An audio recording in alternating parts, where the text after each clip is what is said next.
Hey, what's going on, guys? It's me, Spaza17. Welcome to the Hitcircle Podcast.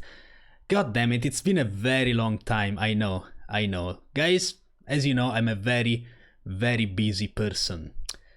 Well, or at least that was my excuse in the very beginning because I had exams and all of that. But now, I don't anymore. I'm just extremely lazy. But you know what? Today I'm absolutely compensating for my laziness because I have a very special guest. He is from Canada. He's an Osu player, Twitch streamer, and most importantly, content creator on YouTube, fellow content creator on YouTube. He is one of the most popular Osu content creators at the moment with nearly 50,000 subscribers on YouTube and referred to most as the Mr. Beast of Osu. It's Binfy, everyone! Thanks for having me, dude. How are you doing, man? I'm doing great. It's very kind of you to say all those things. Oh, come on. It's true. Any truers? It is very true. Are you staying inside with those... I don't know how it's going in Canada with the whole corona thing, but in Italy it's kind of like we need to stay inside. It was going pretty all right in Canada, but recently, specifically in my province and specifically in my city, we actually have the highest rising cases again. Oh no. So I gotta stay inside. I mean, hey, we are also gamers. We are used to that. True, but it's also getting pretty cold again, so there's really no reason to go outside anyways. It already snowed, so... Oh yeah, I forgot in Canada it gets extremely cold. Yeah, it's... Is it really already snowing? Yeah, it already snowed. Damn. It snowed 2 days ago, and then it's just fucking so cold. Yeah.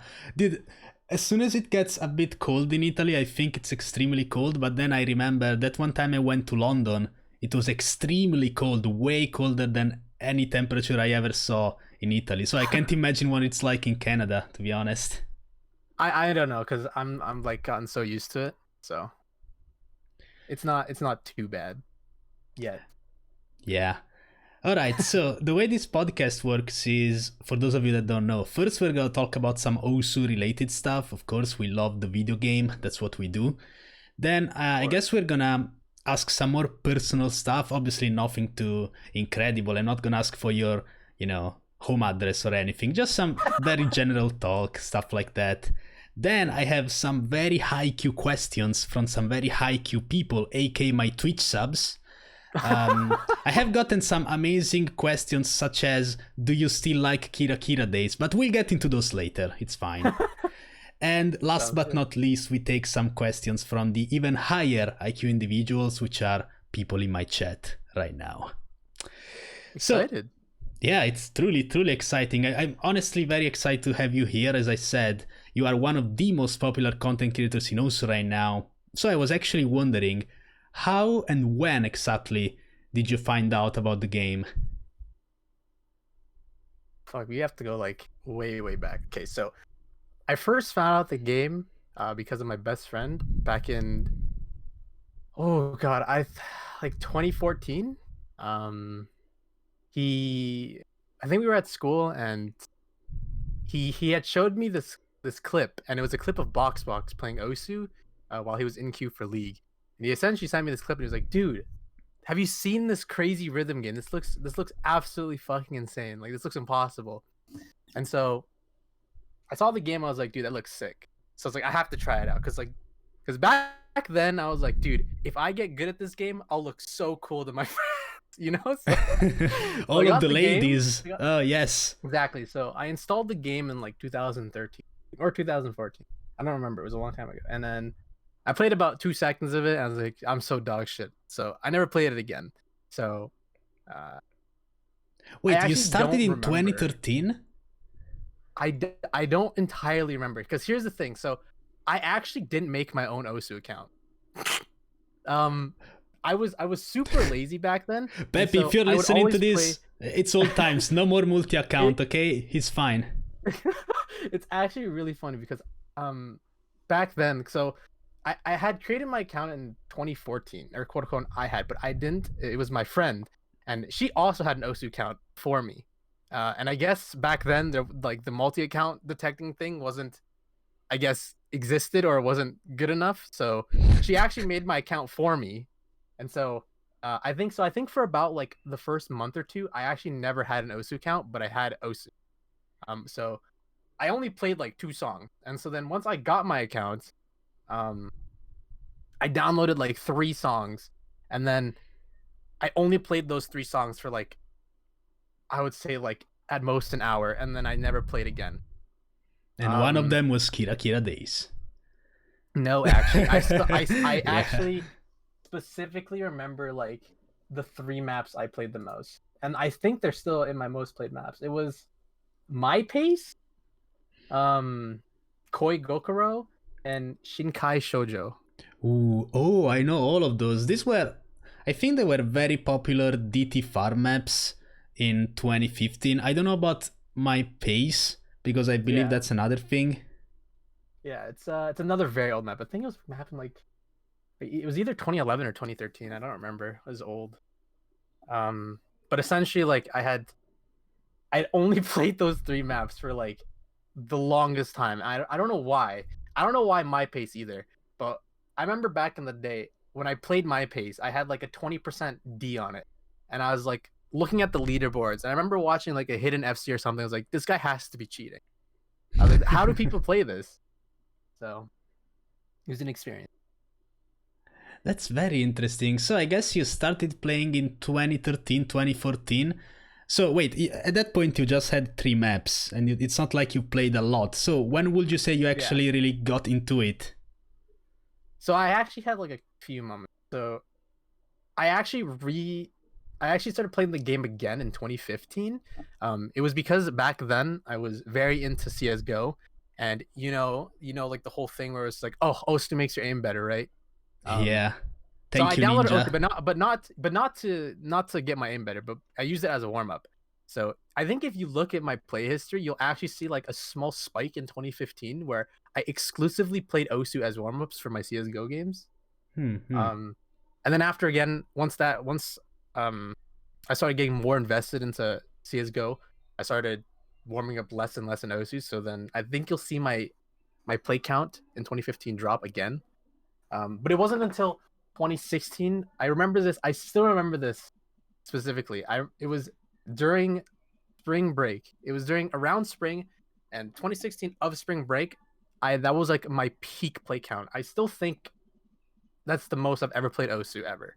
I think it's my highest play count I've ever reached. I Hmm. think it was like 9,000 or 8,000. It was just because I don't know what happened, but I just fell in love with the game. I got super dedicated and trying to get better, and yeah, it was a lot of fun. So I of course went a bit back in your channel and I saw that you started just like every other Osu YouTuber by just uploading replays and things like that. You know? So how how did you decide to do the transition from just uploading replays to actually creating some content on your own? Do you have any YouTubers that have inspired you to put yourself out there? Um, I don't know. I think I got asked this question like a while back, but I don't think there was specifically anyone that got me into content creation, at least in the Osu community wise, to make Osu content. It was more of like uh I noticed there wasn't really like Osu content back in the day, apart from just like, replays, like live stream highlights, blah blah blah. And I wanted to be a little different, I guess, or at least I'd like to try. And at the time, like I had no editing experience. So I was like, I mean, this is probably a great chance, right? Like it's like a very niche thing. Um, so I gave it a shot, and I made like a really cringe edit of like, what was it? I think the first time I edited something on my channel was my year of Osu. That wasn't bad, but like if you're talking about like my first ever like how do I even call it? Like my first ever like Osu edit, quote unquote, which is like the retry video, if you know what that is. Yeah, yeah, of course. Yeah, that God, I remember I posted that like when I made that and I finished that, I was like so scared because it's like I didn't want to post it because like man, I was like either this is stupid or people will like it, you know. And so I posted it. I actually posted it on Reddit, which was fucking Ouch. that was scary. But surprisingly, it actually got like a very good, um, I guess reception. Like, I still remember like it had like 200 upvotes. It was like on the top page of Reddit for a bit, and all the comments were actually very kind. They weren't. Oh, that's they actually weren't. They like, weren't. that's weird because Reddit, I mean, it's not like it's a bad community or anything, but it's very picky, especially when it comes Yeah, to YouTube content. Maybe people on Twitter are a bit more positive or even just YouTube in general, but Reddit is always a bit yeah. icky with this kind of stuff. So I'm surprised. Yeah, I was too. Sorry, I don't know if this actually answers your question, but I'll just say that no, there wasn't actually a person that inspired me to make content. But when that did happen though, when I did make that and I saw that my video blew up, that was like surreal. I was like, I was like genuinely shocked. I was like, people actually liked what I made. Oh, okay. So wait, your very first well-produced video, if so to speak, blew up immediately? Yeah, so to speak. Sorry, what? Did it blow up immediately? Because many people on YouTube have those videos that just randomly blow up and you don't even expect it. So I was gonna ask you if there's one video like that on your channel that really helped you. I'd have to say it was that one. I think in like for my standards back in the day, because like when I uploaded that video, and I woke up the next day, it had like 5,000 views or something. And to me, like back then, that was absolutely insane. Like that was like a blown up video to me. So I guess you could say like that was the video that started my channel. That's very, very interesting. So like I'm amazed because every single person I talk to, I see you more as a new generation type of player / content creator. But as it turns out, you have started in 2013 and actually started playing seriously in 2015, just like me. So we can relate to many more things than I originally anticipated, especially gameplay-wise and how the game has changed throughout the years. Have you had the chance to try Osu Laser? Yeah, I have. I've tried it. Actually, I've tried it on the client and on my iPad. Ooh. It's pretty interesting, actually. It's weird playing on the iPad. Do you think it's a lot like? What do you think distinguishes Laser from the vanilla client? Because it almost seems like it's a completely different game, even though it's essentially the same thing. Okay. Well, like apart from aesthetics, the biggest thing for me is that streams are a lot easier to hit on Laser than it is on the normal client, and that's like the worst. Because I don't know if you know this about me, but I actually suck dick at streams. Like, streams are the worst skill set I have.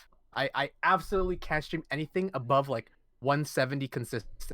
Like, no cap. I am so awful at streams. So when I played Laser and I like did like a 200 stream map and I passed it for like relatively easy, I was like, this feels weird, you know? I don't know how to describe it. Like, playing Laser just feels so different than playing on the normal Osu client, and I don't entirely know what it is.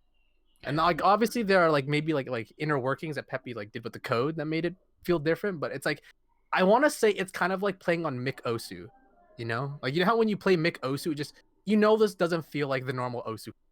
Yeah. Like, I don't know how to describe it. It could possibly be because Notlock has been reworked slightly, so it may be, even if you mess up, you just get a couple of hundreds instead of just missing the entire thing. That could be a thing. Yeah. I mean, it's cool though. It's interesting to see the client evolve over time, because I remember back in like 2015 when I saw the client, I was like, this kind of ugly, but I guess I could just download a skin, it won't be too bad. And then the client changed again back in like 2016 or 2017 or something, and then it looks way better. And then now looking at the Laser clients, like, this looks like a completely different game. Yeah, it's so modern. Yeah. Even the website, actually. I mean, the graphical change from the old website to what we have now, it's completely different thing. It's almost as if the old website just brings you back to that 2009 era of forums. Oh yeah, dude. Yeah. And now, it's nostalgic though. Seeing the old website, I miss it, dude. Yeah. I mean, hey, you can still gain access if you change the link. But that's too much effort. Yeah, but that's only if you are absolutely like too linked to the Dedicated. past. Yeah. Yeah. Fair enough. So one thing I was curious about is you also stream on Twitch, which by the way, go follow him. And Yes, sir. I was curious to know whether you actually started on Twitch first and then on YouTube, or because some people start on Twitch by just streaming pure gameplay and then they eventually transition to YouTube. What was your experience with that? Okay, so I never started off on Twitch first. I personally I think started I think having a YouTube channel first before you go on Twitch is a much, I don't know how to I want to say healthier, but I think it's a lot better for the individual. Because with YouTube at least you have some sort of algorithm that helps you get like some sort of like recognition. Um, but I had originally this is funny. I think you might cringe at this. I had started YouTube, but before I went to Twitch, I actually went to YouTube streaming, and Oh no, I streamed on I YouTube. did the same. I did the same. Okay, thank God. Yeah. I just it felt more comfortable streaming on YouTube just because like I had the followers, like I had the subs, and I was like, okay, if I hit live now, like at least like 5 people will come, 5 or 10 people will come, and that meant the world to me, right? And I know if I press live going on Twitch, I would get like 1 or 2. And as much as I appreciate Twitch as a platform, I think at that time I was very thankful for the viewers I had on YouTube because they were like my first ever, right? And it was like a surreal experience. It was just like I always kind of looked up to like the big streamers. And I was like I always thought about like what if I could do that? Like what would be like if I had people to talk to like on a platform. And so when that happened, it was like a surreal experience. So yeah, I started on YouTube, streamed on YouTube. But then after a while, like YouTube was being like, oh my God, when you stream on YouTube and you stream Osu, your email with like 50,000 like Copyright claims of your stream. infringements. It was like, I was like, it was just getting so annoying. And it was also like, I had to go through the process of like unlisting my VOD the moment I was done because like I didn't want that to appear on people's sub boxes, right? Like I didn't want just a 2-hour VOD to appear on people's sub boxes. So then it became like such a tedious process. And so like eventually I just ended up moving to Twitch. You said something very interesting when you were talking about bigger streamers and how you looked at bigger streamers, and you didn't really mention them being top players. To you, it's not the important part to be good at the game. It's just to have Yeah. an audience and to talk to people live. Yeah, like I like of course like top players like they're good at the game, right? So like a lot of people love to watch them and whatnot, but I think me personally, like I'm more interested in just uh like watching people for their personalities, but not per se their like persona online. Hmm. I think it's very hard to find that, like genuine, because I know how easy it is to just like have this persona when you stream, right? Just because it makes you it's the easiest way for you to cope with streaming for such a long period of time, right? Although I mean that's not for everyone, right? I'm just, this is from my point of view. Yeah. But when it comes to like big streamers, um I don't remember who it was. I swear that I feel like I have an OC player in the top of my head that uh streams like back in the days, like didn't entirely stream the game or didn't entirely stream OC for the gameplay, but it was also like a mix of their personality that made me want to watch them. Because I think having, like not, yeah, this might be, I don't want to attack top players, but like No, don't having worry, like don't worry. I know, like, I see having what you're saying. I see what you're yeah, saying. Don't worry. like it's like the gameplay is one thing, right? Like sure, like you could be amazing at the game, but if you just have like such a bland personality, like I don't want to watch that. Like I can, like if I want to watch your gameplay, I'll literally watch a replay. Like that's essentially what I'm watching. I guess that's the way I could describe it. When I watch someone with no mic and they're just playing the game, like no webcam, no face cam, whatever, I just feel like I'm watching an OC replay. That's for me. So I'm thinking of streamers that did that back in the day, like 2015, and the only one I can really think of will probably be Wabo Wolf, maybe? Yeah. Mix of good gameplay plus personality. Yeah, but I mean, like back in the day, like I was never like I wasn't I had no interest in the OC community at all, and I was never in it. Oh yeah, So Happy Stick too, that's true. And Azer. I mean, those are yeah, the OGs, yeah, man. those are and funny enough, those are actually the people I had watched the most. They were one of the first content creators, quote unquote, in my eyes of Osu that I watched. So Um, now that you are both a content creator on YouTube and also a streamer on Twitch, obviously it's two very different things because from one side you have more well produced content, you can shoot videos, reshoot if it's awkward. God knows I've done that. While Twitch is completely live. And I mean, yeah, obviously, right now you are making a bit of a mixture of both because you stream on yeah. Twitch, you make content on Twitch, and then you end up making that into YouTube videos. Yeah. So, in your experience, which platform do you think you enjoy best for the creative process or for just how it is, really? Ah, that's a hard question. I think it would have to be YouTube. Like I love Twitch, but I think the freedom of not having to live stream first on YouTube to make content is brings a lot in like it brings a lot of ease to the mind, you know? I don't have to worry about like fucking up in front of like 100 of people. And like you said, I could reshoot something if I don't like it. I can edit it out. I have so many options. And like I think with YouTube, it's like it's very I mean, I think a lot of people it's disagree with me, but I think it's very ease of mind to compare to Twitch where the minute I press that go live button and I start seeing that viewer count go from 0 to like to the hundreds, you know, it starts to get your heart pumping, you know. And like it's not a bad thing. Like, I'm not saying like it's a bad thing. It's just there is a lot of stress that comes with streaming, which is why like I stream once a week because Hmm. I don't know how people stream for more than 8 hours. Like I genuinely I am impressed Oh yeah, I because can't absolutely cannot do that. The best I can do is maybe if I'm going nuts 3 hours, but that's my yeah, maximum probably. Normally it's it's like two. also yeah, but it's also like the thing of just like with YouTube, like when making content with YouTube, I have the freedom of editing, like you said. So like I can make if I'm not funny, I can make myself funny using editing.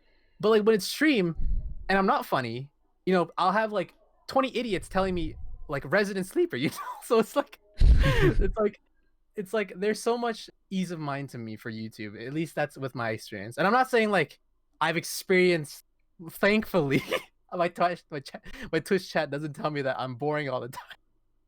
So Hmm. I'm thankful for that. But I think personally, I think creating YouTube content is a lot easier compared to being entertaining on Twitch.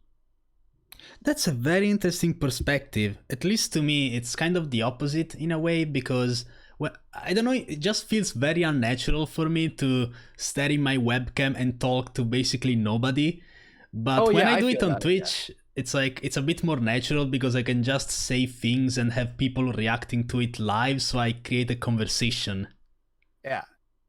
I mean, I completely agree with you, but I think it's just like because I'm very like introverted and like the moment like I don't know how to describe this, but it's just like when I start seeing Twitch chat and I start seeing those flood of messages, like it's cool, like I get to talk to them. But I also want to say like this is like back in now as I don't really care.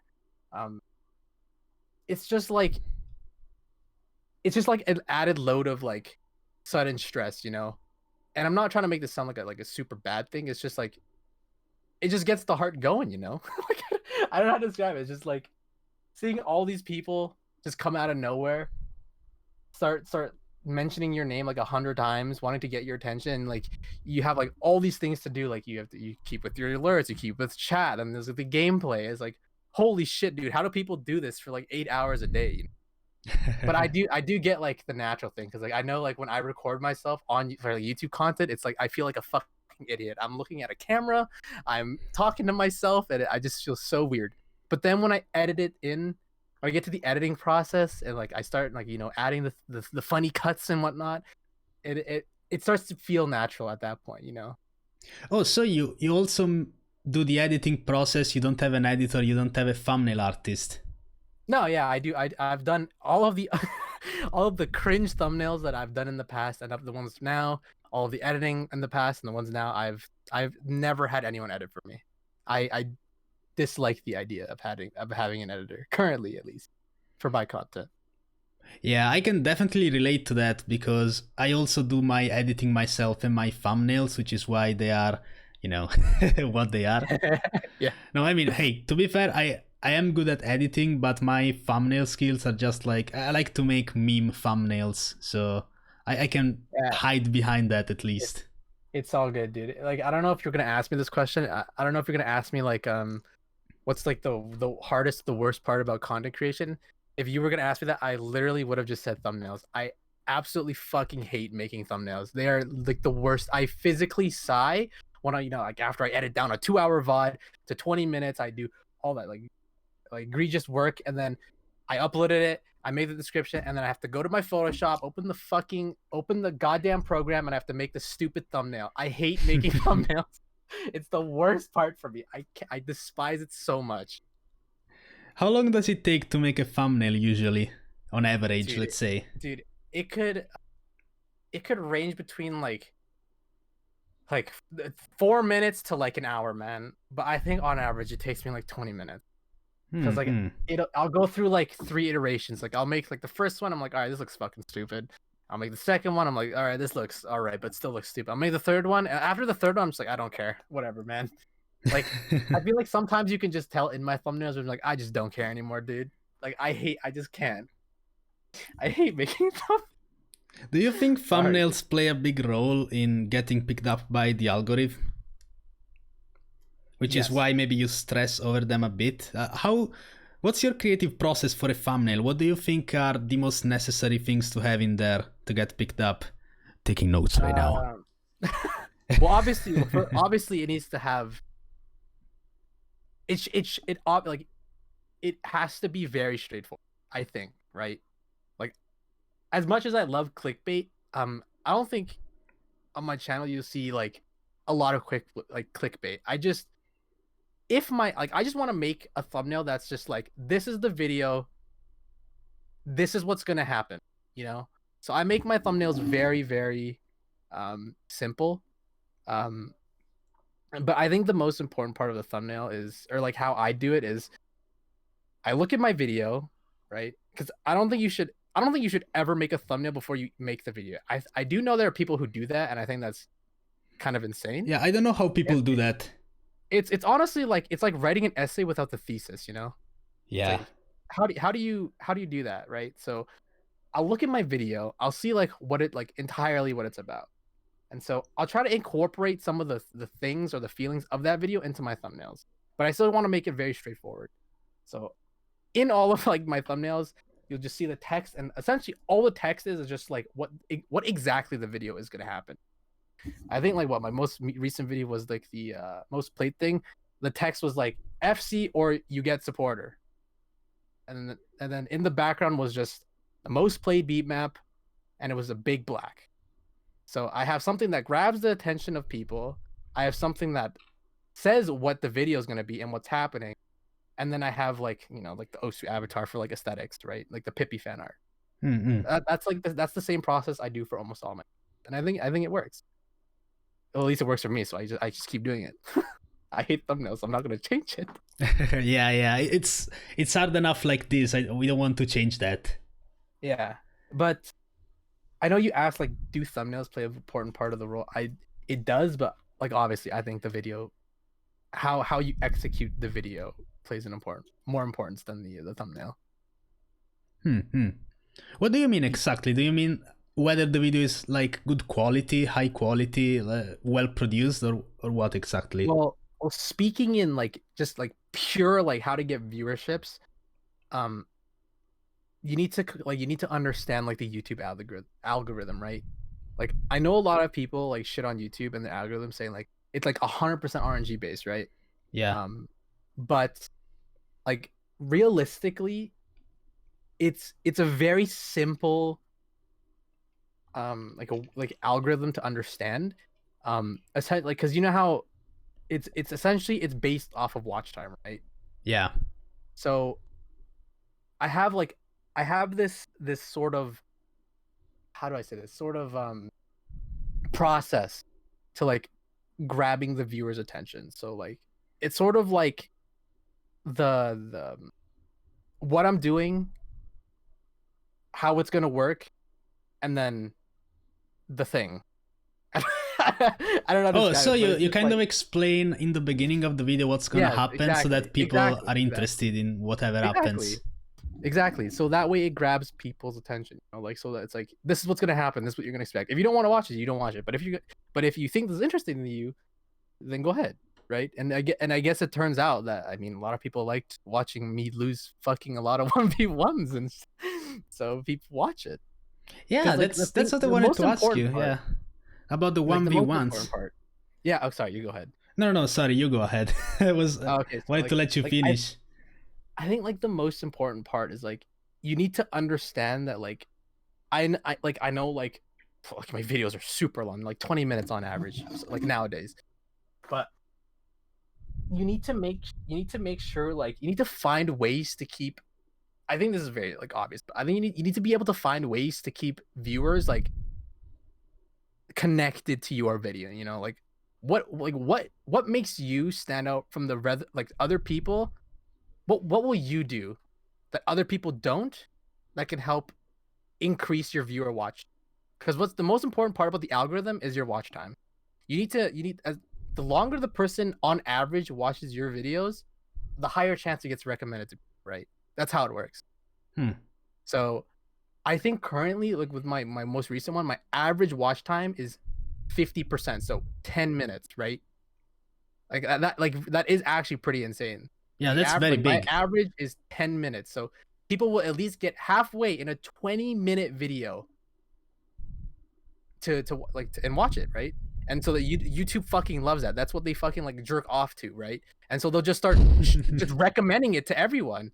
And that's what's happened for all of my videos. Like, that's why I get like such ridiculous views on them, and I'm very thankful for that. And people ask me like, how do you do it? I'm just like, you just give what YouTube wants, right? Like, if they want watch time, you got to figure out a way to make it so that people want to watch. Yeah, absolutely. Speaking of content that people like so to, people are interested. There's got to be some sort of plot, you know? Yeah, exactly. Like, I think like with your Bromaster video, I thought that was great. I watched through all of it. It felt like I was watching like but that might have been just because I had already watched the video beforehand, like the Bromaster video, and I had my own opinions of it, but I didn't really know how to articulate them. But you did perfectly. What you said was exactly what I was thinking, but I just didn't know how to say it. But I think like the way you pace things was very good, and I think that led to it getting recommended.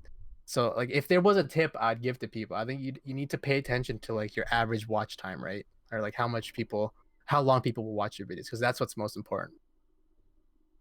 I'm gonna have to look into that. I think. Also, I'm sorry, I got kind of distracted because, first of all, there was this very strange moment where I didn't hear anything, but you were talking, so I felt like I talked over you, but maybe I didn't. I have no idea what just happened. Sorry, I think my my USB got unplugged. Sorry, this mic's pretty old. Yeah, that could be it. Also, I'm sorry, I thought I completely disabled all of my notifications, but as it turns out, my raid/host sound is still on, so that's sorry. I'm going to take it off right now. Yeah, thanks for the raid. Thanks for the raid. Thanks for the raid. Unfortunately, it's not Raid Shadow Legends, the free game. But yeah. I wish. All right, there we go. This is weird. I thought like the sound should be completely disabled, but you know what? Streamlabs just likes to pull those pranks on me. You got me. Anyways, so now that we talked about your content, I was actually curious about something, because even though you have made lots of different content, whether it's gameplay, straightforward product reviews, or even your 5 products in 5 minutes series, which is actually very nice in my opinion. Okay, I have a really good explanation for why I do those though. But go ahead. Sorry, go ahead. It seems like, yeah, it seems like you are more known for your 1v1s, both within your own community or even just the Osu community in general. Do you feel Yeah. like that's your legacy in the Osu community? And if so, what's your opinion about it? Well, I think as of right, mm, okay, I probably am building that legacy of just being the guy who fucking loses 1v1s to like any rank, right? But I think right now, like my legacy is the Kira days guy. But to answer your question of what do I think as like the 1v1 legacy, I don't care. I really like I don't I have some pretty thick skin, so even if it was a positive or negative thing, like I still think I would see it in the same way as like I don't really care of what people think, right? Hmm. Um, just because I feel like it plays a very important part into keeping like a very like a very stable mindset. Just like if I started caring about those things, like I wouldn't enjoy it as much like on stream, like doing the 1v1. If I started, like, oh fuck, like I hope I don't lose to this person, else I'll look bad. Like if I started having that mindset, then like I'm not gonna enjoy streaming that much. And then all of a sudden, like I'm gonna start getting like anxiety or stress from just even thinking about streaming because I'm like, oh fuck, like I have to do good next time or else, like people blah blah blah.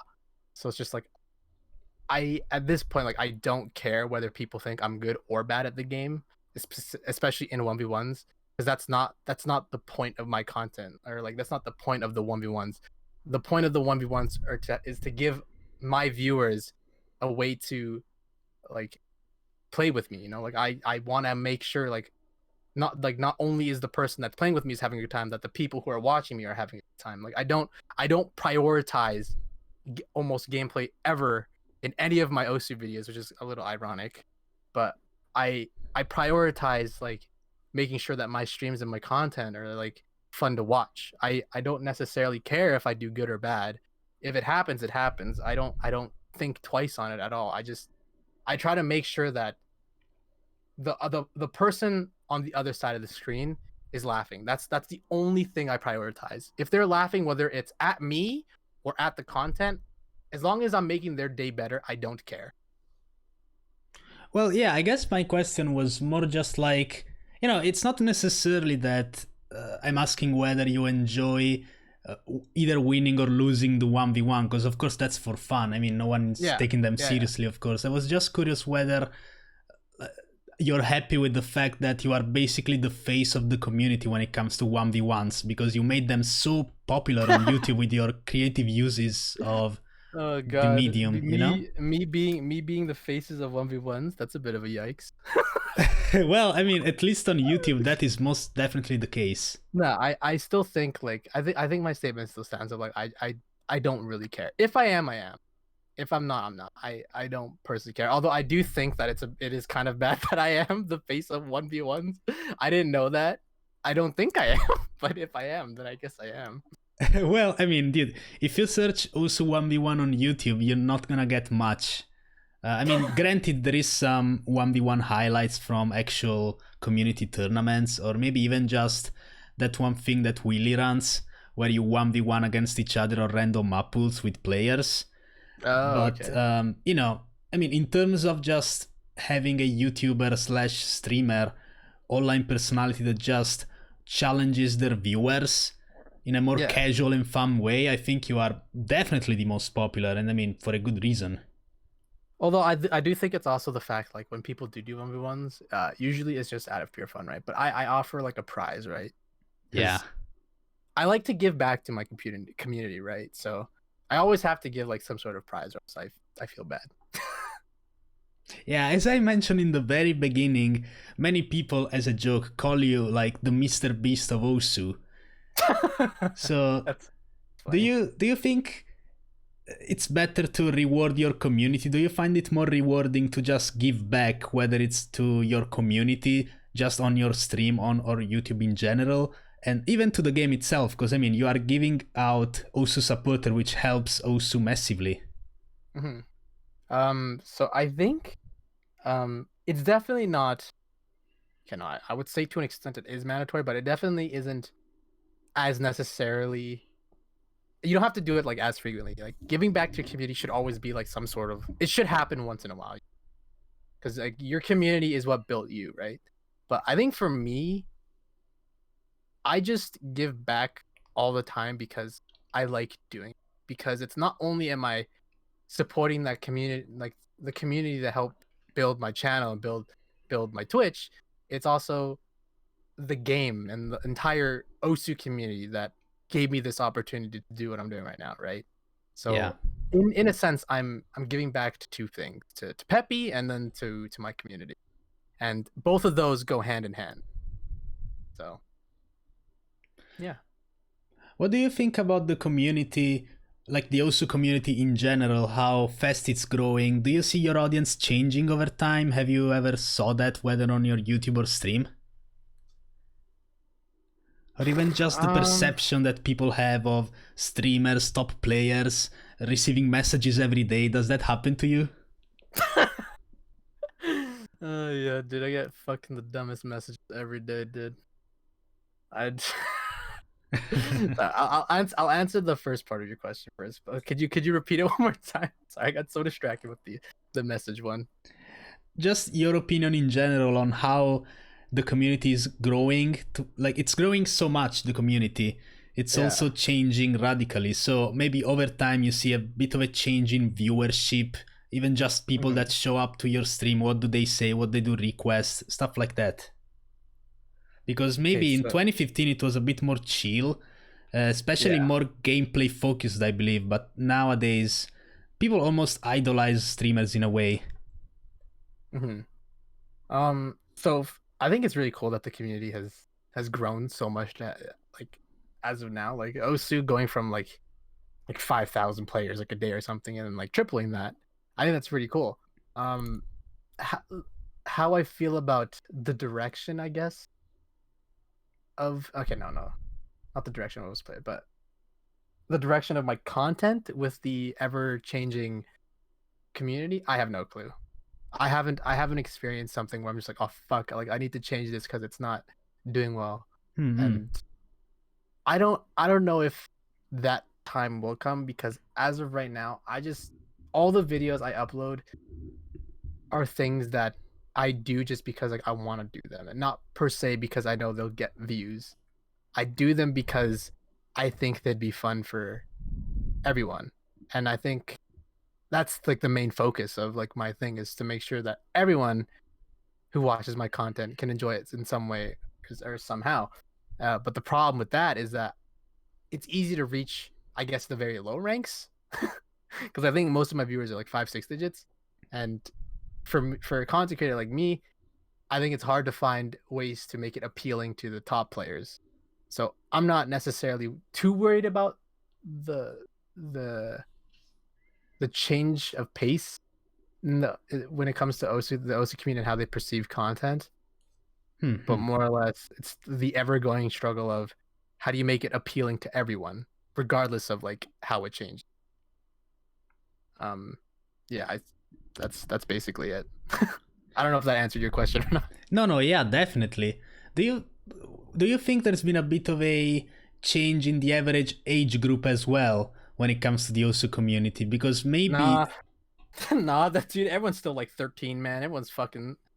You can't change. I don't care, dude. Listen, I only say this because the messages I get, like these, you can tell these are like fucking preteen. they're like 12 years old, man. I swear to God, dude. Like the messages I get from my viewers, sometimes they are just so, dude. Like, oh God. So I mean that's never changed then. No, I don't think so. Maybe it's gone up in. I take that back. Maybe it's. I think average age, I would say like 15. Yeah, that sounds more correct, I guess. Yeah. But because I get a bunch of message about the people that constantly message me, like Kira XD or something, you're 12 years old. Damn, he's speaking.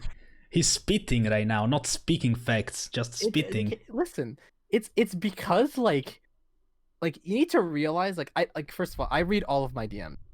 I don't know if you know that. I don't know if you do that either, but I literally read all of my Twitter DMs, my Discord DMs, and Osu DMs. I read all of them. And people think I don't because sometimes I won't reply. But generally I do reply back to almost all my DMs. The reason I don't reply back is because you either sent me something that I've already seen 1,000 times today. You've either sent me something that I literally can't reply back to. Like, I don't know, like what am I supposed to reply to when you say, please suck my dick? Like, what am I supposed to say to that, man? And then yes, the classic messages. It's like what like what goes through like Osu players' heads when it comes to just messaging someone you want to message, right? Like, I get you want to talk to me. Then talk to me like a normal person, man. If you want to ask a question, don't message me, hey, can I ask you a question? Just ask me the question and I will answer. like it was weird because someone had messaged me on Discord. They were messaging me, you're fake, the fake. And I just normally I would have ignored it, but I was gonna like fuck with them because that's what I usually do. But I was just like, I just messaged them yup, and they were like, they just kept messaging me like you're the fake, like the real one would never reply, blah blah blah. I was like, listen, man, like if you want to talk to me, then just have a normal conversation with me, dog. Like you don't have like if you want my attention, you don't gotta do all this, man. Just do like hi or something. You know, like, it's not hard. And then he like completely changed his tone, like how he was messaging me. He was like, "Oh shit, my bad." I was just like, dude, like people don't understand this. Like if you want to talk to someone, whether it's content creators or top players or players you admire, don't be fucking weird. Just normal person, man. Just like normal person. And then at the same time, if they reply back, right? Don't get excited and start spamming them, man. Like maybe it's just because I'm very introverted. I don't like holding long conversations, especially with people I don't know, right? So when someone messages me and I reply back, I don't want to see them send me 5 lines of text. I just want like a very short conversation that I can get over with. If you want to message me again, you message me like a week later or something. Give me some like breathing room. I don't know. Maybe I'm just like antisocial, man. I don't know. Well, it really depends on whatever's going on. I mean, I myself get a lot of messages. I do read them, but many of them actually there's some very hilarious one. For example, someone sends me a message on Osu, but they have DMs disabled for non-friends, so I respond, but they can't see it. In that case, well, what the fuck am I gonna do? But yeah. Most people just ask me for something dumb, like for example, can you send me your skin? Where I basically say in every video that my skin is on my Twitch if you just type the skin command. Dude, I feel you, man. I hate when people. I literally like if I saw that person in real life and they asked me, "Yo, what's your skin, man?" I would, oh my god, I would sock them in the face. On God, I can't. The amount of times I get asked, "Where's your skin?" I can't find. I'm like, "Have you looked in the description yet?" I put everything there. I put beat maps, skins. I put all of the background music I use. I even put my outro there, man. Like what? I put everything there. Just for 1 second, look there first before messaging me. Yeah. Also, another thing I find is that people maybe just look at your title. Maybe they don't look at your entire video and they ask you stuff about the video. I especially find that when I do reviews of any products, for example, the keypad I'm using right now, so many people just came to me asking, hey, where can I get this? Where the link is in the description. Or they maybe they ask me, okay, so this keypad, what switches does it come with? Even though in the video I say like 3 times that if you buy the keypad, you get red switches with it. And you can add extra switches if you want. Like this kind of stuff just makes me roll my eyes because I feel like did you even watch the video? Did you? For me, I've never gotten that. I've never gotten someone who's just like, where's to the extent where it's just like, dude, what switches do these come in, man? Like, just go look for yourself, man. But I've never gotten that. Thankfully. Yeah. If anything, I'll get recommendations. Even the people who are like, I watched your video, but I still don't know. Like, I mean, that's fair enough, right? Yeah. I didn't do an extensive review, so that's fair enough.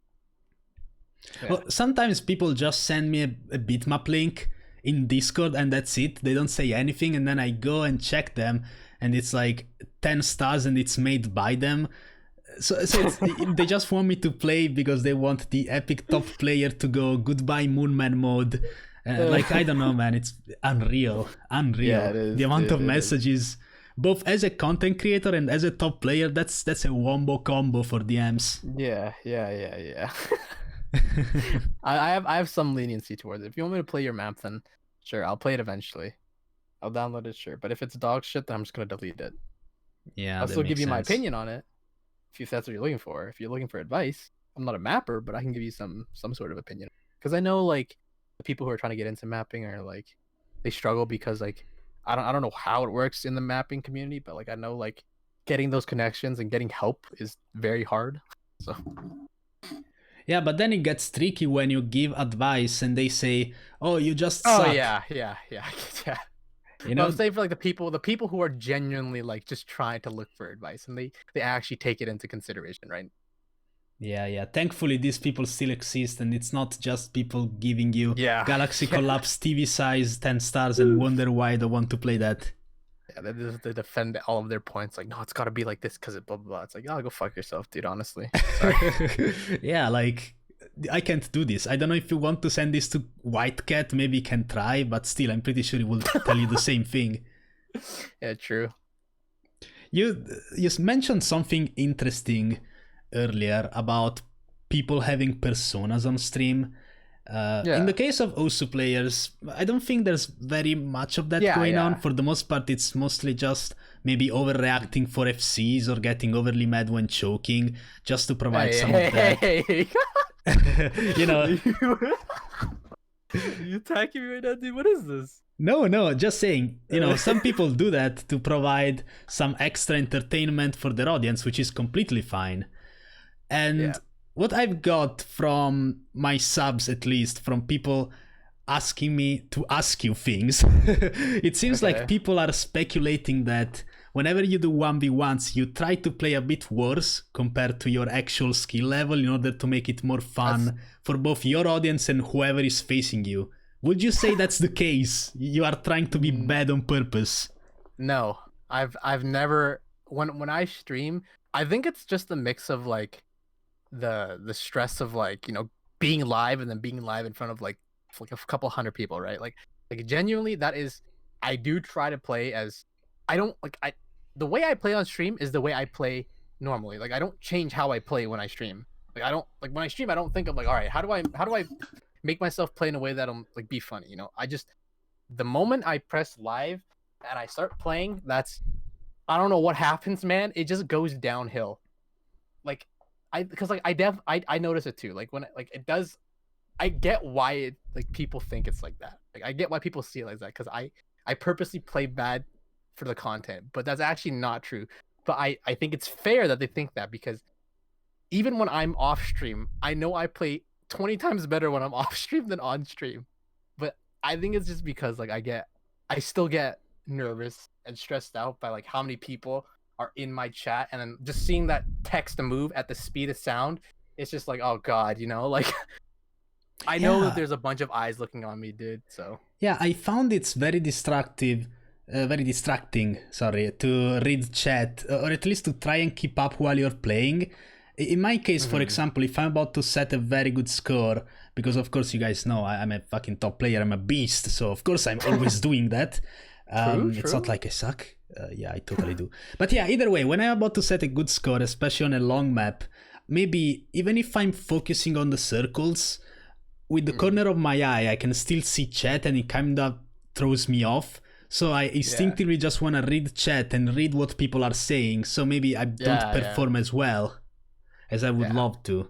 That's also a thing when you're streaming Osu. It's also the fact that like when I play on stream, I also talk like 20 times more than I do when I don't, right? Because when I'm off stream and I'm playing, I don't say a word, right? Because I'm by myself and I'm not focused on trying to entertain people or trying to make things like exciting, right? I'm just playing the game. I'm streaming, I'm playing the game, but at the same time, I'm trying to make sure I'm not boring, right? Because I know I don't have the skill set to just sit there silently and play the game without being boring, right? So I try to talk as much as I can while I'm playing, just because first of all I do like to, because I feel like it gives it it helps alleviate this space of like just nothing, right? Of just like the gameplay, and then there's no talking, right? My Hmm. events are supposed to be very, very fun and interactive, so that's what I try to do. Um, if that results into me playing bad, then it is what it is. Like I don't entirely care. Do you think turning off your chat, or at least making it invisible while you play, so maybe you have to alt tab to read chat, would make your gameplay better? Or is that just No. not worth it because you're thinking in your head about all the messages and all of your viewers that you have to catch up on? No, I don't think it would change anything. I think because like me personally, like if I know there's hundreds of people that are watching me live, regardless if I could see it or not, I know it's there. So like in the back, it'll always be in the back of my head while I'm streaming, just like, oh fuck, you know.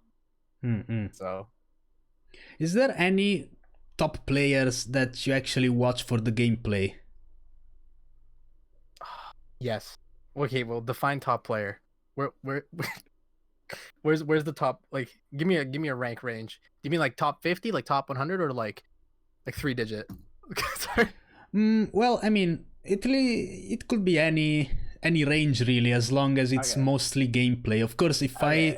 if I think of gameplay streams, I think of maybe Cookiezi, even though he's not streaming right now, obviously. Mhm. Or maybe even Whitecat to an extent, because he doesn't really interact with his chat a lot. Streams Yeah. of that nature, basically. Okay, I think I would watch. The person I would say I'd watch the most would be Fun Orange, Hmm. just for pure gameplay. Dude, the dude is so chill. Have you seen his aim, my guy? That's like, I don't know. His aim is so satisfying, dude. He's genuinely probably like the only person I will watch just for gameplay, because his chill vibes plus his gameplay, dude. That's like, it's just so it's like therapeutic. I don't know how to describe it. Like, Yeah, it's it's just like so almost one relaxing. of those satisfying videos to look at. Yeah, exactly. I think it's also combined with the fact that his overlay in general, he uses very dark colors in his skins. He plays Yeah, tech yeah, maps too, which are good songs to just listen to, relax. Like it's a very very cool dynamic he's got going. yeah. And he's also like a veteran, so he's a veteran of the game. Yeah, one of the OGs. Mm-hmm. So now that actually, sorry, you asked earlier if I was gonna ask something about content creation. What was it? I think it was, oh, what's the hardest thing? And then we talked about it was thumbnails for you. So in your case, what's the easiest thing when it comes to content creation? Are you the type of guy who plans ahead with his videos, or do you just get an idea and boom, go and execute it? So that was I did before. Nowadays, I do plan all of my videos. I actually, because I'm trying to take Twitch and YouTube a lot more seriously. I've actually started planning out my videos for the next months. So I actually have um videos up until December planned out Hmm. generally. Um those will obviously change if I have to, just because like if I get sponsorships or if I have like other things I want to do, then I'll just move shit around and then just fit it all in, right? Um but to answer the other question of what do I find content, like what's the easiest part of content creation, I think it would just be the editing part, just because I've I it's hard to get into editing, but once you do it, I feel like, or like if I have all of like the videos and whatnot and I have to just edit them, it's hard for me to to find the motivation to do it. But once I do it, I do it. I'll get like I'll get a whole 2 hour VOD cut all the way down to like 30 minutes in one sitting. And it's just because like I feel like I can just do it. So it might just be because like I've had experience like with long hour editings just because of like Circle People. I don't know if you remember that. Like when I used to edit for Circle People, Yeah, I feel like I've gotten a lot of my discipline from them. that's your Just origin because, story as an editor, editing for Circle People. I've also been staffing Circle People. Look at us now, on our own.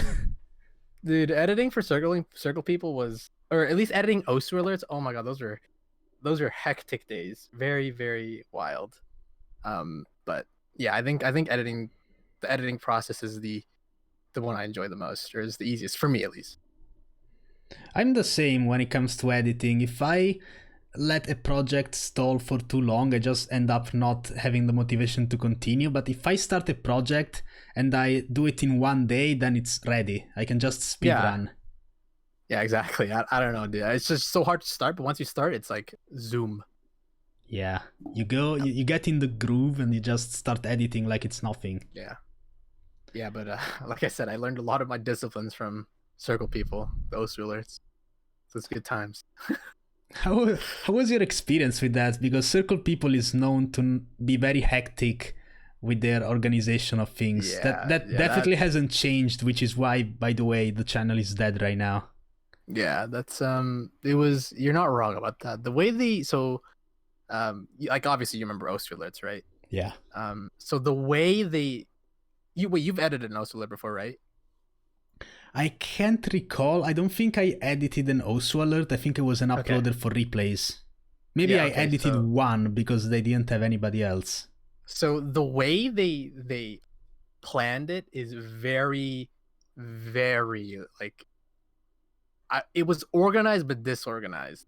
So obviously, like Osu alert was like a monthly thing, right? They would take all of like the relevant Osu news, the Osu plays, Osu news in the community, blah blah blah. And then they shove it all into one video, right?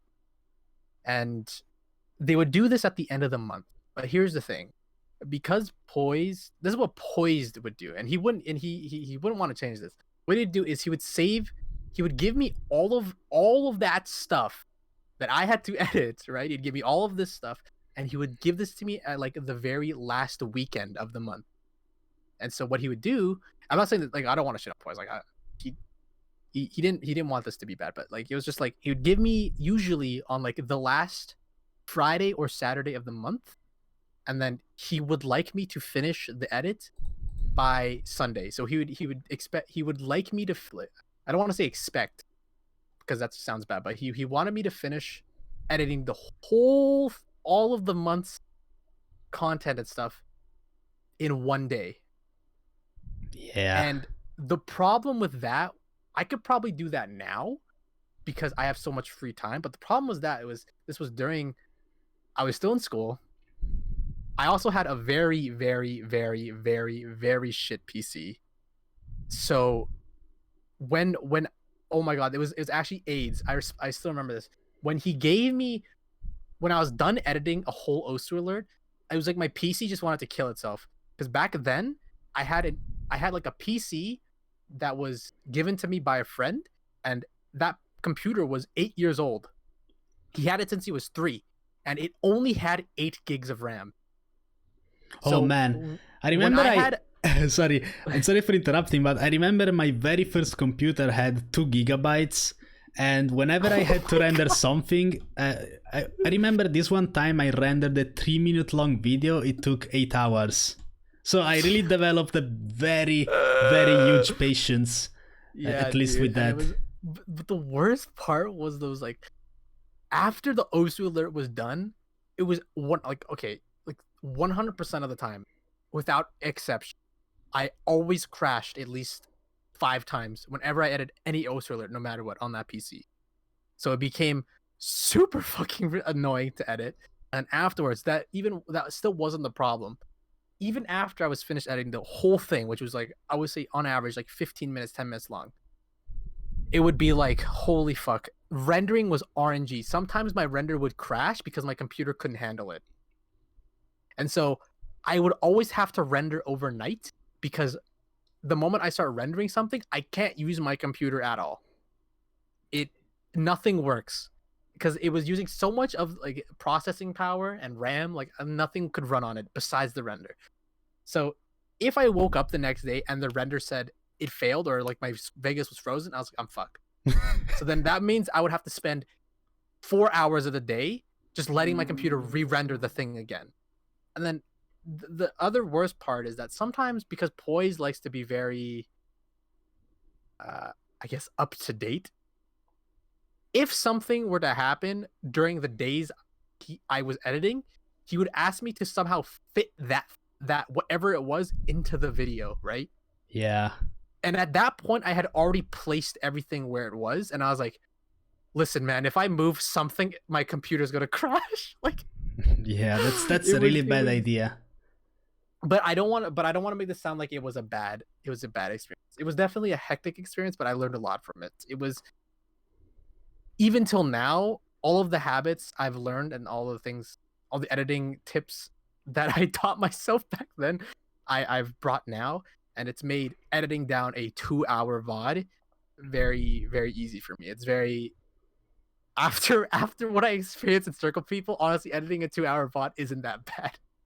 So I've got like Yeah. a very concrete system of how I edit videos now. Yeah, absolutely. I mean, I I don't know if it's about being bad. I think it's just that he was very inexperienced, especially as being a Yeah, yeah, boss, if so to speak, if you have to tell an editor how to hmm work. Like maybe yeah, he doesn't understand the implications of just asking you to fit another clip inside an already edited video, especially when your yeah. hardware isn't the best. Especially when if I move one thing, it might crash my entire PC, and then the file gets corrupted, and I kill myself. Yeah, that will be really bad. Yeah, that But would. so, Yeah. do you use Sony Vegas or Premiere to edit? I used to use Vegas back when I edited for Circle People. I used Vegas. I used Vegas for almost all of my projects up until 2019. Then I switched to Adobe Premiere. How come? Because I wanted to, apart outside of just Osu content creation, I also wanted to do stuff with After Effects. Specific, I know this might sound cringe, but I wanted, like, I still do have like a passion for making AMVs, which are music videos, which are very, it sounds very cringe, but I don't want to just be the person that just takes a full anime clip, put it into my editor, and then take music and play it over top. Okay, that's not, I don't think that's an AMV. I think, like, when I think of AMVs, I think of like the masking process, like you take a scene, you mask out like the whole character, and then you put something else in the background, or like stuff like that. And anyways, that's what I mean by AMV. But like, I want to do that. I want to do that, and then on top of that, I want to learn, like, I want to practice, like, motion design and stuff, right? And Yeah. so I was like, okay, this is an Adobe program, so like, if I'm gonna do this for After Effects, I might as well have another program that's completely compatible for it, right? Because you have, Adobe Premiere has Dynamic Link, which essentially allows you to take whatever is in Adobe Premiere, like whatever's on your timeline, and you can send that to After Effects, and then you can like add whatever you want in After Effects to that clip, and it'll automatically translate straight to Adobe Premiere in your timeline. And so I was like, okay, well, I might as well just do that, right? I was like, if I might as well do the full switch to Adobe, because I think that's very cool and very useful. It's funny you mentioned AMVs because I myself used to make YTPMVs, which are, if you like, do you know what those are? No, I've got no clue. Those are basically like those musical remixes, if so to speak. It's not like I don't make them anymore. In fact, Is that like Nalium the Mega Mix thing? the Megamix, I think it's more of a just a mashup, basically, because Okay. it's like, I take different songs. Of course, I did that with all of my video and audio editing knowledge that I've gained from making those remix videos. But for example, if you take Nalium Full, I don't know if you're familiar with it. Oh, are you talking about like the video? Are you just talking about like the video part of that? Yeah, like basically taking a Oh, okay, Twitch yeah. clip or anything from the internet and taking a long sound and pitching it using Yeah, pitch yeah. shifting timing to basically time it to a song. That's Yeah, what it yeah. is basically. Yeah, that's cool. I'm always interested in how that works. Seems very tedious. Also, Yeah. that Nalian was so good. So funny. Yeah, it is It's very perfect. tedious, but this ties wonderfully into what you just said because after doing that for years with a 2 GB PC, as Yeah, soon as I dude. updated, right now I think I have 16 gigabytes. I can't even remember because this setup I'm using right now, it's kind of old in itself. Okay. But going from doing that with that setup to now editing stream VODs or even just YouTube videos, it's extremely easy Yeah. for me. So it makes it a whole lot more fun, I guess. And I also think it honestly makes you realize, like, I have no excuse now, you know? Yeah. Which I think it plays a part in motivation, or at least for me, because it's like, God, like every time I think about this, like back then, like I used to like edit such long videos on like such a shit PC, right? I don't remember, I don't even know what the processor was back then on my computer, but it was like I had 8 gigs of RAM, I had an 8-year-old processor, I had an 8-year-old graphics card, and now compared to now my system, I have a 32 gigs of RAM. I have a Ryzen 7 3700X. I have a beefy graphics card. Like I actually have no excuse now. So like I feel like that in itself is enough to motivate me to edit, because like I have a system, so like I might as well put it to use. So I mean that's what I built it for. Yeah. I remember on my PC, the only thing I remember is my CPU, which I believe was an Intel Celeron, which was launched in 1998. So, it was a very old machine. Yeah, dude, you gotta struggle though. I feel like all editors, if anyone's edited before, if you're not a real editor, if you never struggled with not having enough RAM for your editing program. Yeah. Never experienced the struggles of having to wait to look at your preview for 10 seconds. Oh my god. Yeah, man. Also, dude, it's like I remember back in the day, obviously I was still the kind of person that can only speak Italian, because I really wasn't in the internet as much as I am right now, so my English wasn't really the best. But I remember back when I started talking to people on a more international level, so I would speak English in Skype groups. That's how you know it's old. Oh yeah, dude, back to Skype days. Let's go. I remember people were in calls and they were saying stuff like, can we play this game while I render this video? And I was thinking, wait, can you do that? Because to me, when when I rendered videos, I had to close everything, and sometimes I even had to close the Explorer, so there would be nothing on my monitor. True. Like it was like I remember. Yeah, I completely I can resonate with that, dude. When I heard people back in the day who were like, "Oh, I'm just rendering a video right now and we're playing something," I was like, "You can do that?" Yeah. I was like, "What? You must have like a supercomputer or something, man. That's not fair." Yeah, even nowadays, even though I do have a good PC, every time I render something, I just go AFK. I don't do anything on my PC because in my mind, it could still crash any moment. Oh yeah. I don't fucking care now. Like whenever I edit now, I have like 13 backups. I don't. Oh yeah. I guess that's an advantage. The advantage of using Premiere. Yeah. Oh right. Oh, does Vegas not have autosave? I forget.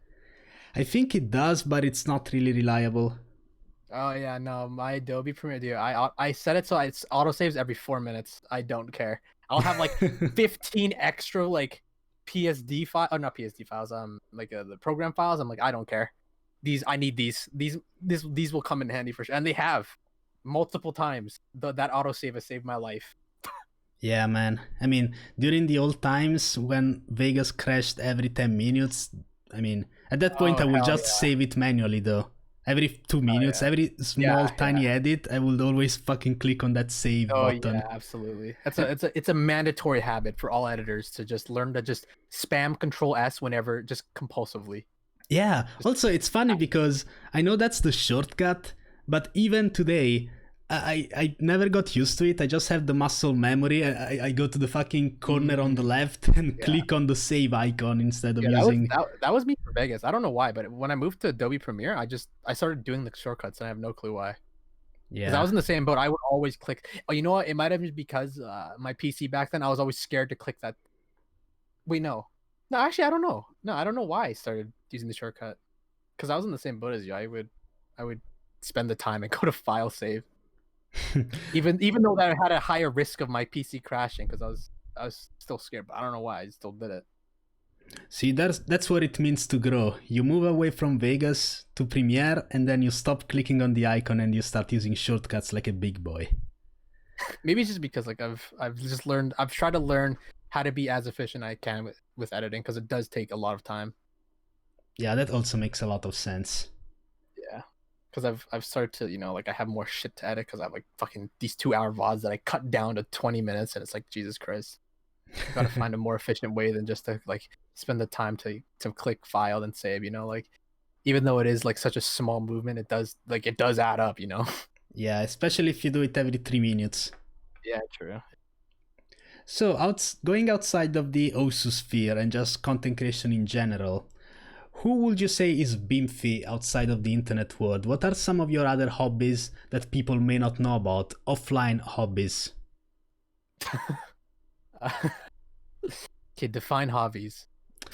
I mean, just other activities that you enjoy doing in general. It can be something as easy as cooking, or maybe doing any kind Yeah, of sports, yeah. physical activity. Okay. Because I was gonna say like, hobbies, as in like, because like I do collect things, right? But like, I don't think you're talking about that. No, But anything really. So that's actually very interesting. So what do you collect? okay, how honest do you want me to be with you right now? 100%. I don't care if you collect condoms. It's okay. Okay, no, I don't collect condoms, man. I think that's weirder than what I normally collect. Okay, so I collect a few things. First of all, um, I collect keyboards.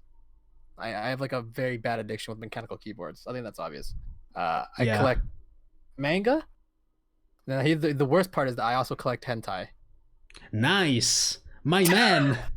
Let's fucking go Osu But players, I everyone. don't, I don't hide it though. Like I don't. Everyone, no one knows. A lot of like everyone, all of my IRL friends, all of my close childhood friends, they all know I have a hentai collection because I'm very open with it. I literally don't care what people think, right? Um, the reason why I don't talk about it as much is because people ask me to show it on stream. I'm like, no, man, I'll get banned. Yeah, But there was. Yeah. I have like a bunch of like fucking like English hentai books that I have, and then outside of just like materialistic stuff, um, I would say the only other hobby I have would be literally just editing. Mm-mm. Like I would, because I haven't done it in such a long time, which is really bad. But I used to like just take like an hour of my day. I would go to YouTube, just like search up like, I don't know, like motion graphic stuff on YouTube, and like look through a tutorial, and then maybe like practice some stuff for editing, or like, or for like AMVs, and like learning like how After Effects works, like what does what, learning like small animations, like you know, my outro, like the stupid like the square borders or whatever, like that animation, I learned how to do that. Like I would just spend random amounts of time just learning that, I would say. But as of right now, I haven't, just because like I have a lot of things to do. That's interesting. That's very interesting. So, do you only have hentai books, or like do you even collect private, like do you No, it's nothing like weird, man. Listen, Patreons or like those no, Japanese artists and whatnot? Because I mean, I definitely know from your social media likes on Twitter that you have a good taste. What can I say? listen, man. People, dude, I get messaged every day. I get like, not every day. I get DM'd by people every now and then saying like, "What are you liking on your Twitter, man?" I'm just like, dude, if you don't like it, just mute me, man. I can't stop. I literally can't stop. But sorry, what were you saying? What else do I collect apart from the hentai? Do you like, other than having physical copies, do you actually like to, for example, support the artists you see on Yeah, I Twitter, mean, for yeah, example, of by course I using do. Patreon or websites of that nature? Yeah, I do. I'll support like one or two, because I think, I mean, like despite it being hentai, like you have to admit, like get rid of if you have, just get rid of the boobs and whatever. Like it is genuinely good art. They spent probably hours working on it, and I think I always have a thing for artists. Like I always tip my artists, right? Like anything on my stream, like any of like the design, like the overlays, the all of the Pippi art that I use for my thumbnails, blah blah. Like when I got that commissioned, I always tipped my artists, right? And just seeing their reaction was like, was very nice, because I'm guessing like they don't get tipped often or something, because like the reaction was very surprising, because they're like, "Oh, thank you so much." Like I've never, it was like, just thank you so much. That really means a lot. And I was surprised. So I was like, okay. But I think supporting your artist, regardless of like what kind of art they do, if you like it, I think it's a good idea to show your support. So I like a hentai. So what do you want from me, man? I'll pay $5 for some more titties. What do you want from me, dude? Yeah, it a small price to pay for happiness. But People yeah, also ask me why I like hentai on Twitter, like openly, because like I know people like make second accounts for it. I'm just like, dude, I don't care. I don't care. It's too much effort switching between two accounts, dude. I don't know if you can tell, but I'm very lazy. I didn't make my Osu account, and I also didn't make my Twitter account willingly. I got your forced into Twitter? making my Twitter account. Yeah, I didn't. I don't know if you know this, but Cthulhu was actually the person that made me make my Twitter account, because he we made a video that he never uploaded because I think it was either I forget if it crashed or something, or it was corrupted, whatever. But he essentially was like a thing where like if I lost, I had to make a Twitter account because I was very against making a Twitter account because I was just like, I'll never use this thing. And then I was wrong. I was wrong. Very wrong. I was very wrong. But yeah. See, I find it strange because it seems like people are just willing to basically give away their skills for free in a sense. I've had a couple of people who have asked me if they could remake my overlays and all, and they offered to do it for free. And I always say, yeah, sure, feel free to do so. But then at the end, I actually do tip them because it's absurd that you would waste your time. Like, I don't like when people do stuff for me, I don't like to just say, oh yeah, I give you the publicity by saying X person made my overlay. I prefer to actually pay people, especially as an editor. I mean, you go through that shit where they tell you, hey man, like if you edit this video, trust me, bro, they're gonna know about you. I'm very supportive of my artists because I know, like I'm not an artist, but I know, like I have a somewhat of an understanding, like the struggles they go through to getting like exposure and the recognition for their art that they worked on, right? So when any artist that I have commissioned so far, I will ask them for some sort of panel that I can put on my Twitch as like a permanent place. So and whenever I use their art for anything, I'll put them in either my YouTube descriptions as well as my Twitch panel. So the two artists that I've commissioned, they have a permanent spot on my Twitch channel as long as I'm using their thing. Yeah, that's a very nice thing. I just feel like they deserve it, you know? Yeah, definitely. So another question that I tend to ask to almost every guest is, I mean, because in Italy, I guess there's a bit of a disconnect between the generations, because old people here have no idea what the internet is or how people can make money off of YouTube streaming, stuff of that nature. So with that being said, what do your parents think of what you do online? Meaning, for example, do they understand what OSU is, how the game works, or what your content revolves around? Like just YouTube in general. I guess Canada is a bit better when it comes to that because it's more technologically advanced. No, they have. It's very complicated because my parents. It's very complicated. So they have no clue what I do. They don't know what game I play, but they know that I play games and that I quote unquote stream it. And they know that I make some sort of money from it. They get that. That's their whole idea. Like I play games, I stream it, I make money. That's their only knowledge of this. They have no clue what Twitch is. They have no like how any of it works, but they have that general idea. Do they support me with it? Kind of. Not. I don't actually know how to describe it because like as of right now, because I'm not going into school next semester and I'm taking it very relaxed this semester because of COVID. Like, if I was doing this right now during school, I would say like my mom would probably beat the shit out of me, right? She would probably yell at me. But but right now, because like it's an exception, she's starting to like be very lenient, and she isn't like, grilling me as much for spending a lot of time doing this. I wouldn't say she has an understanding of it, but she's letting me do it just because I can as of right now. But I have actually explained to her like what I'm trying to do, and like I said, she still doesn't fully understand it, but I've explained my plan for this next year, and I think I've managed to nail it into her, saying like this is like a way for me to make money. Like this is like as of right now, this is the only income I can make because I can't work because of COVID. I was still going to, but because my mom has cancer, I literally can't, right? I can't take that risk and go to work publicly. So this is literally my only choice of income. So it's like if I can do this, if I can make this within this month, like you have to give me a chance, right? Like I sat her down because like me and my parents don't have like the best relationship, but like we always have this talk where I'm just like, if I can do this, if I can make this much, then you have no choice but to at least give me a chance, right? Yeah, obviously she's against it, but she's like, there's nothing she can actually do because like I'm right. Like I can't go to work right now because of COVID. She has cancer, so that's on top of that.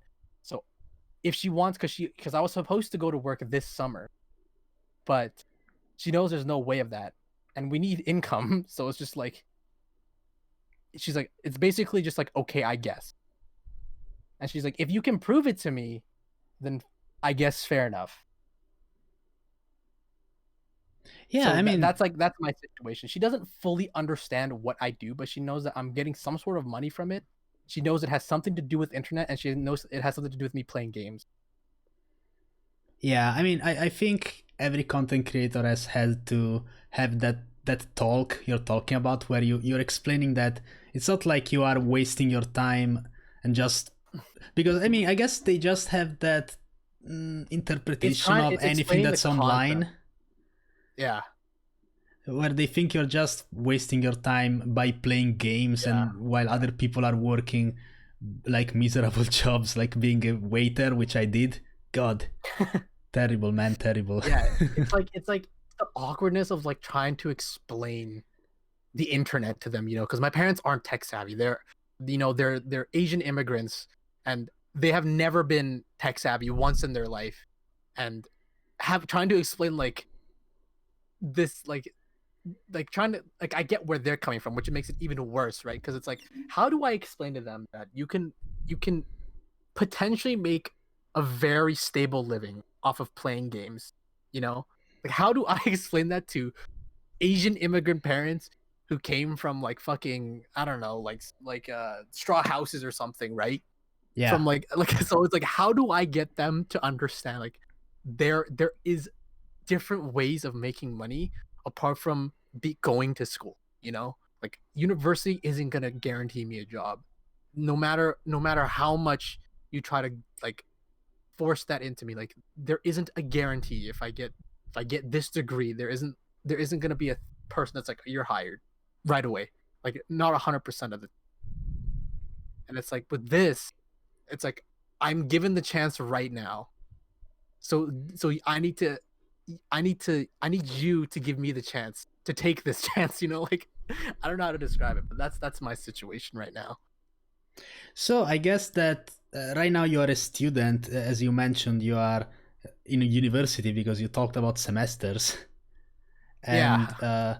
do you think, first of all, what are you studying and what's your degree? And then, do you think then that your parents, or just you in general, do you think it will be a nice thing to just be a content creator full time? Or do you just feel like this is a transitioning thing, and when you get your degree, you are gonna get a regular job related to whatever you're studying right now? Okay, so I'm gonna answer this very truthfully. So this will get a little personal. So if you want me to stop, just tell me. But first of all, I didn't actually. Okay.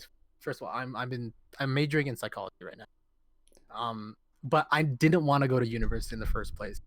I was very against it, and throughout my entire high school life, I never wanted to go to university. I wanted to actually go into um like media. I wanted to learn how to edit it. I wanted to do stuff in film, cinematography, or like IT or something like that, right? But my Yeah. parents heavily, they disagreed with that. They were like, "You're going to university because that's the only way you're gonna make money. That's the only way you're gonna be successful." So they essentially forced me to university, right? So I don't actually know where I'm going with this degree because I don't care about it, right? I can't see myself finishing the degree. Okay, well, I can't see myself finishing the degree, but I don't know what like I would do with it. Like I finish it, but to me, I would have wasted 4 years, which is a bad thing because I feel like school is very important, right? So like, it's never a waste to go to school. But if it's something you don't care about, it's like, what's the point, right? So I don't entirely know what I'm gonna do with school currently, as well as with streaming, because my because your one of your question was like, what would you do, or like the full-time thing, right? Yeah. It's like the only reason I would do that is because I want to be able to financially help my parents. That's like because like my only goal in life is to make enough money to buy my parents a house. Because me and my parents have lived in the same apartment for 18 years, or no, 20 years. I forgot how old I was. Sorry. Yeah, But yeah. I've lived in this apartment for 20 years, right? For my entire life. And all this time, like I wanted to like live in a house with my parents, but we've never been financially stable to do that, right? Because like my parents, like I'm not afraid to say it, but like I'm not rich. It might look like I have a decent amount of money just because like I have like the whole streamer setup, but like my parents live on paycheck to paycheck, right? So it's like all of the things I get, all of the things I buy is purely because of my community and because of the money they give me. They let me do what I want to do. So so to answer the question, would it be nice to do stuff full time? Yes, because that way I know then I would have a chance, to help my parents with whatever it is financially, because they've never have been financially stable to uh I guess afford things. And so if I was able to help that, I think that'd be great. And then I think at that point they'd finally realize, like, you know, they would be able to take me seriously when I say I can make a decent income from doing stuff that I like. Not just like the internet, like this, like because I've said like this is the stuff that I like. I like doing things with film and editing and videos. They don't take me seriously when I say that, but now that because they're giving me this chance, they're starting to realize like maybe we were wrong. But that's like a heavy maybe. And so I'm gonna try to take this winter like as serious as I can for, I guess, my content wise, because I do kind of want to try to stream full time. Kind of. I can say kind of because I don't know how people do it, man. How do you stream for 4 hours a day? You crackheads, man. Like I stream 3 times a month, man. I don't know how crackheads stream 4 times a week, man. You're crazy for 8 hours. Like, I don't know, dude, but I would like to give it a shot because I want to be able to move me and my family out of this neighborhood and this apartment. But like I am on like I'm not living on my time right now, right? So I Yeah. have to get started, but like I'm living on my mom's time. So I don't know how much time I have, but I want to make as much use of it as I can right now. Yeah, that makes sense. That makes sense. So, would you say, in order to kind of make it, if so to speak, would you say the most important thing would be to either grow your community or to find reliable sponsors? Okay, first of all, I don't think I've made it. I, I I don't know personally. I don't think I've made it. I think I've just started, right? But um, reliable. I would say you need a community first. I feel like that's kind of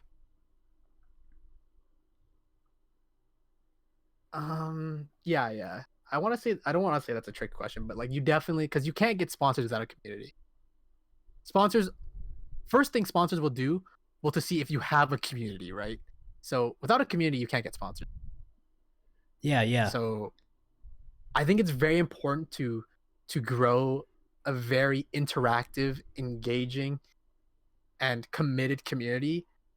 Because if you have that and you have the statistics and you have the analytics to prove that, then sponsors, when you reach out to them or when they reach out to you and you show them to them, they'll eat that shit. That's what they look for. They're like, oh shit, dude, he's got viewers and he gets consistently these many. Hell yes. And then it becomes easier to like negotiate long-term stuff, because the ideally with sponsors you want to be able to get a long-term relationship with them, a long-term healthy relationship with them that benefits you and them, right? Yeah. So as of right now, that's what I have with Bai, which is literally like the thing that saved my life with like I guess content wise, because they are actually one of the people that helped me come back to YouTube, because I used to take like 6 months hiatuses every year. They're the people that have actually helped keep my channel afloat when I've essentially given up on it, right? Because I remember the channel that the video that re-blew up my channel was the spectating random Osu players, right? I don't know. I don't know if you watched it, but No, I did. it I was did. yeah. But I when I made that video, I had whatever left I had of my sponsor money, like my affiliate money from Bai. I think I had $50, and I was like, I just want to make like another video. I was like, I haven't uploaded in so long. I want to come back. I don't know, like I don't know how to come back. Like I don't know how to apologize for leaving for 6 months. I was like, what's a video that I can do that's fun and sort of gives you like my thanks, or I guess. And it was just like, all right, I have $50. I'm just gonna spend it all on just making this video. Why not? If nothing happens, then it is what it is. I can't blame my viewers for like not watching me anymore after taking a 6 months break. But if something happens, then I can renegotiate with my sponsors again. And surprisingly, people liked it. I don't know why. I just spectated random players, and I guess people liked it. I was on the wrong OBS fucking setting, so my mic gain was like at like 20 or something. It was so ridiculously loud, but apparently people liked it. And then I was able to talk to my sponsors again. They're like, yeah, sure, we'll hit you up again. And so now we're here. Yeah, that's nice, man. That's very nice. But then I guess you are looking more at Twitch because it's a more consistent. Yeah, because YouTube is all over the place with AdSense. So I kind of wanted to ask you your opinion on the platform in general, the way it rewards creators, or just the way the algorithm works. That's why I really mentioned sponsors, because there's no point almost in mentioning AdSense these days. Even if you do sponsorships on YouTube, that's where most YouTubers get their revenue from. Unfortunately, not the case for me. Yikes! But one day, guys, one day I will find sponsors. One day. Okay, so for Twitch, I feel like right now I don't view Twitch the same way as I view YouTube. At least like income wise. That's not true. No, I can't say that. Hold on. Let me think. I think right now, like for Twitch, if you want to be able to make steady income from Twitch, you need some sort of community, right? That's what generally what you're asking, right? Like how do you view Twitch as like steady income? Or like, yeah, I mean, I guess so. You can respond however you want, really. You can interpret the question however you want. Wait, let me re-say the question again, because I feel like I fucked it up. I just really asked about your opinion on YouTube in general, like the platform being the way it is. And you kind of already responded by saying that you really want to focus more on Twitch because at least it's more consistent, where YouTube is not as consistent. So I kind of wanted to ask you, why do you think Twitch is more consistent than YouTube? Okay, it's not entirely what I meant.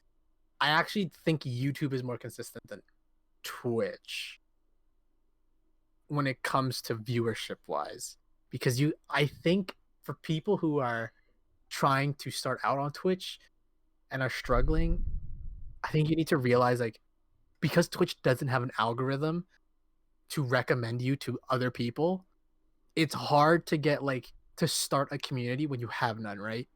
Especially when there's no help to get you that community. So I think it's very important to have.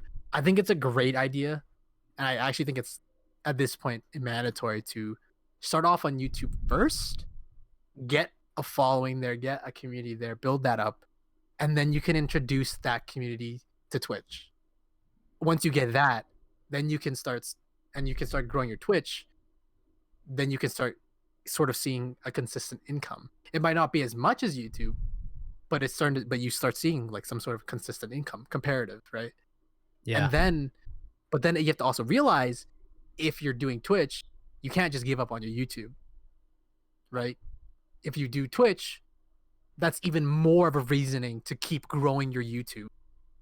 Because that way you can have this constant flow of like content and like things that people can watch.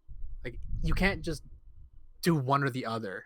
I think for me, from my view, I guess from like a business, Wait, I don't know. I don't want to say that. I think you need both, and I don't think you can have one or the other. I think it has to be both.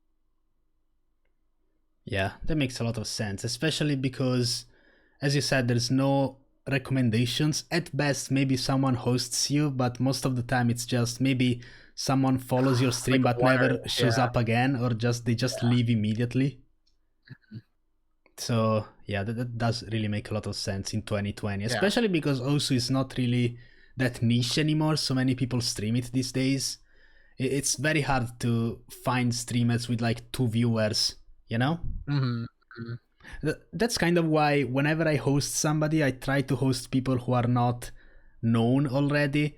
Like I fucking send 70 viewers to one guy with 2 viewers, and then he goes nuts. Like, you know, that's... Yeah. I don't know if that really helps, because as I said, I'm pretty sure the Twitch dynamics are just encourage you to basically leave, maybe a follow and then never show up again, but still. Yeah, I don't know if you know this, but I like what I usually do when I end my streams. I will try to host someone that's either I'm following that has like low viewership, or I will host someone that like I don't know, like just like lower viewers, right? Like 3 or 4 or 10 or whatever, right? And I'll host them, but I won't leave right away, right? Like usually what I'll do is I'll ask my chat to like get the view, like to get the person I'm hosting's attention by spamming them like with Binfy 1v1s, and then what I'll do is I'll 1v1 them for like 1 second, like in like I don't know, like some Kira map or something, right? And if they win, I'll usually gift them like 6 or 5 or like 5 subs or 10 subs or whatever. Mm-hmm. Hopefully that like somehow incentivizes my viewers to give them a chance.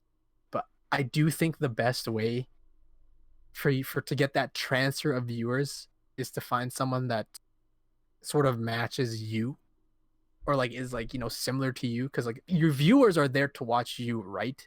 So if you want them to watch other people, they've got to be similar to you.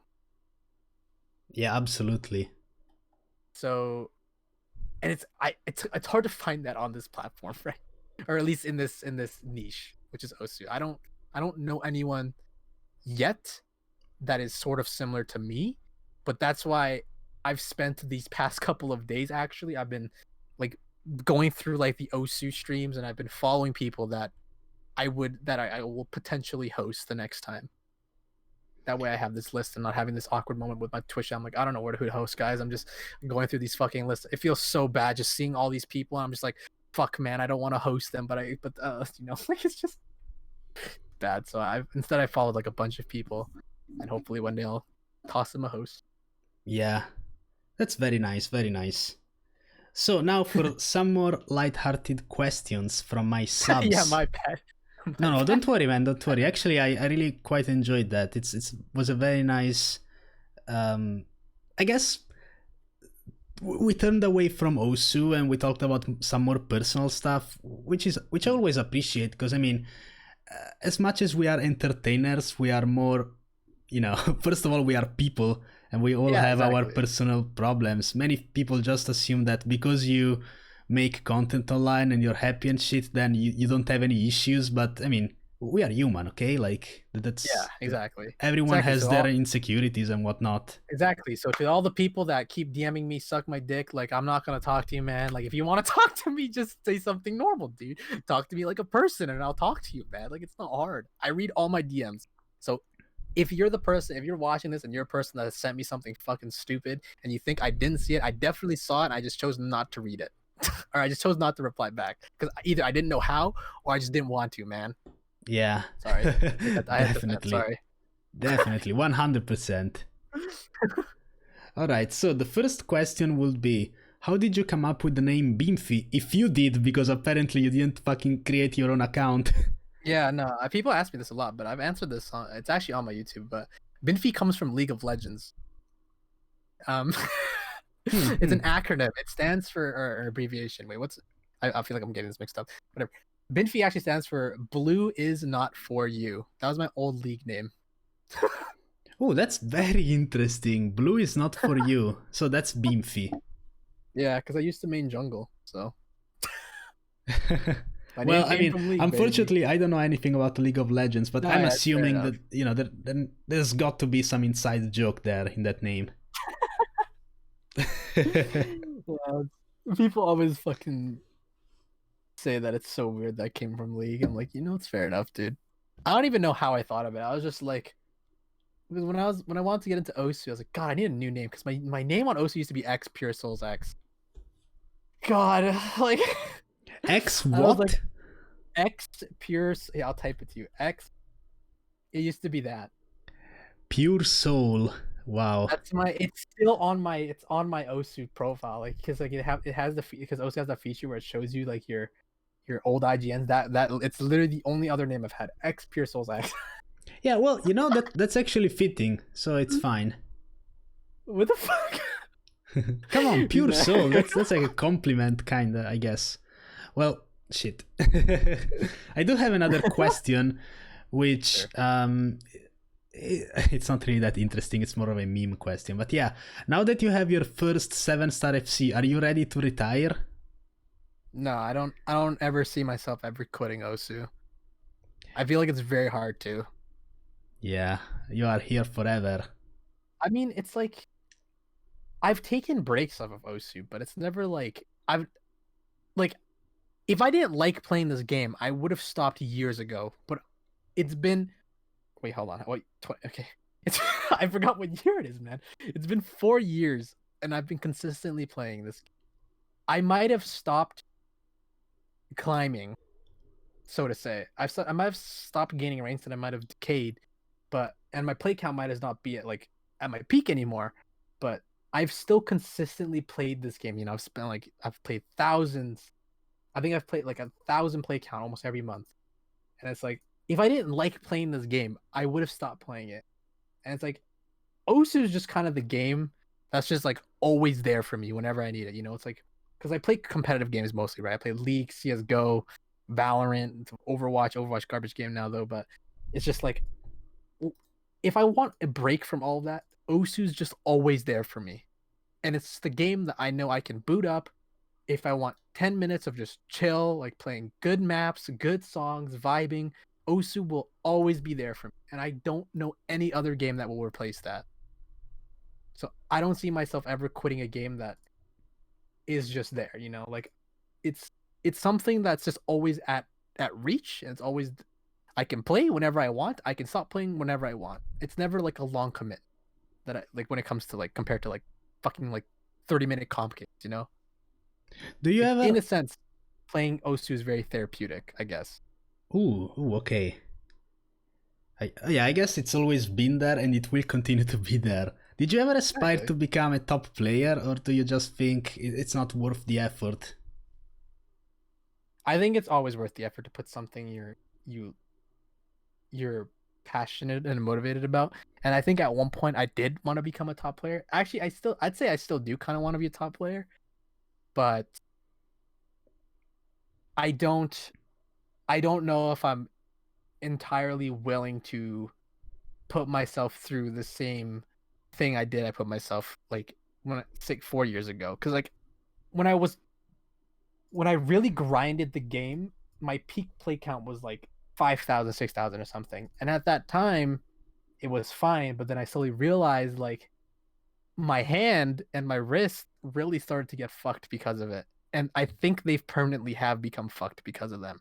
Because now when I play Osu for very long periods of time, specifically when I used to single tap actually, this is actually the reason why I started alternating is because when I single tapped and I played Osu for like 2 hours a day, my entire hand would go like numb and it would start to tingle.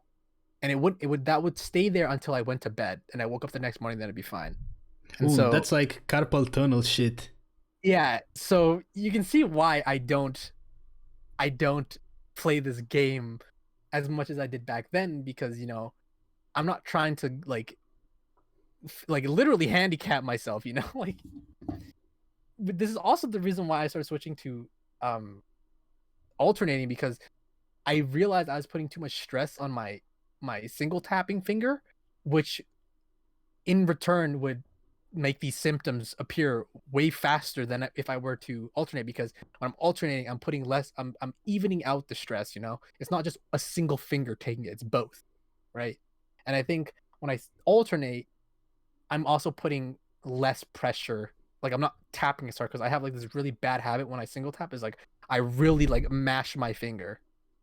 So Yeah, I mean, to be fair, it could even just be a thing of, however you tap. Maybe you tend to tap more with your wrist instead of your actual yeah, finger. So it's like it's more of a technique thing. You can single tap and be calm if you learn how to do so. yeah. But switching to alternating is always better because you also get some extra finger control. So that's nice.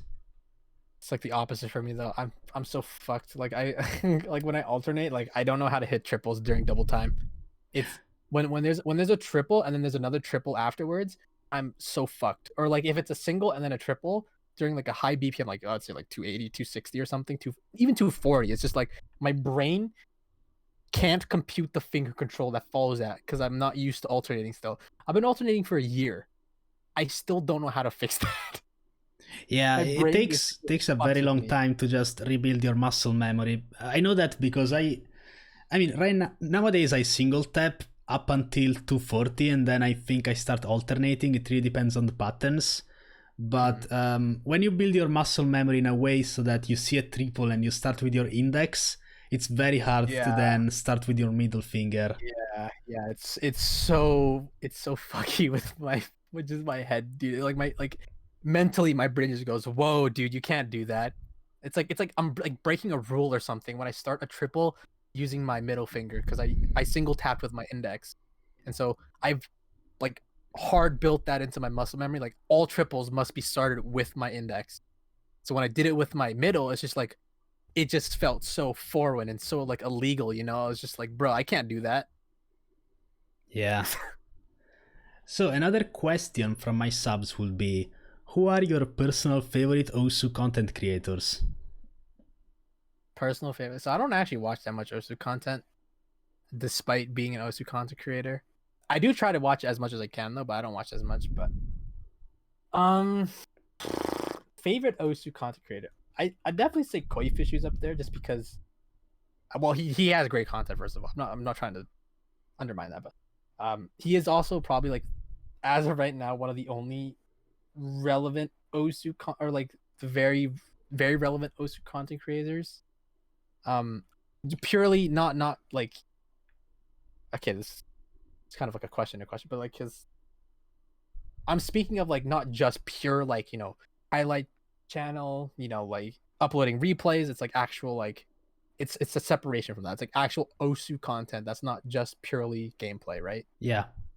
Um, any other Osu content creators that I watch besides that though? I'm trying to think.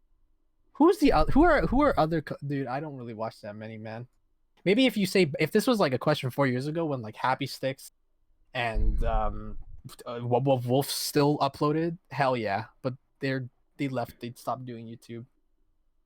I'd say I watch Koi. I watch Beast or Ed whenever he uploads like once every year. Yeah, Um, that's hard to miss. I'd say I kind of watch Nalian, kind of. Hmm. Um, oh, I watch you. I watch you when you upload. Um, who else? God, I don't actually know. Yeah, apart from that, I don't really watch that many. I don't like a lot of the Osu content I watch. I'm not subscribed to. So the people I just listed, I am subscribed to. Yeah, in But the fact, other I content, noticed that you subbed to my channel, and I believe that was even before I made my tier list video. Maybe it was my advice commentary that got you there. I Because like the. beforehand it was just gameplay, I think. I don't remember when I subbed to your channel. It might have been either before or after. I have no clue of their tier Mhm. list video. I liked being in the all right though. I'm glad I wasn't a meh. Let's fucking go, baby. Let's Man, go. the only thing I I regret about that tier list is that maybe alright seems kind of like I thought it was an okay word in English, but apparently it's like not really that great. I should have gone with good, best, and then like ascended or something. But then that one alright was like I don't know, man. It feels kind of degrading in a way, but I mean I'm glad you Well, enjoyed for it, you know? well for me personally, when I saw you put me in all right, I was just like, I was like, I mean, that's better than being meh or bad, right? But it's like, apart from like the whole tier list, I was just like, in my head, I was like, okay, if I'm on all right now, like, what do I gotta do to make it so that I'm great, right? Like, I don't see like me being an all right like as a bad thing. Like, I try to figure out like a positive outcome that can come from this, and it's just like when I saw that, I was just like, okay, so obviously like my content, because you said like my content isn't appealing to you. So like in my head, I was like, okay, what do I do to make it so it's appealing to everyone? Because that's the end goal for like all content creators, right? Is to make content that doesn't just appeal to like a specific group, but to a lot of people. And so I was like, okay, if he doesn't like this, then I gotta figure out some more ways to like get his attention, and then the people that float around his bubble, I guess, if that makes any sense, right? So essentially like the high rank players, because I know my content's essentially for like low digits, right? Or that's what it seems like right now. But I would love to find ways to make it so like top players or high rank players like yourselves also have some interest in my content, which is why like I actually reached out to my sponsors to um host a tournament to get sponsor money for a tournament, and they agreed. Um, so I have like a whole thing I gotta set up somehow in January. It should be fun. I got the prize pool is actually a pretty decent amount, so I'm Ooh. hoping like this will be at least a way for not for at least I'm hoping this will give me the chance to appeal to the high rank players essentially, because that's my problem right now, to appeal to the high rank, right? Well, I mean, to be honest, I guess that's more of a subjective thing. I'm pretty sure not every single content creator wants to appeal to everyone because that's literally impossible, I you guess, know? Uh, yeah, I guess that's true. Yeah. yeah, I mean, especially in the microcosm of the Osu community, I guess Mm-hmm. if you make, for example, right, just talking about your most popular ones, the 1v1s, Mm-hmm.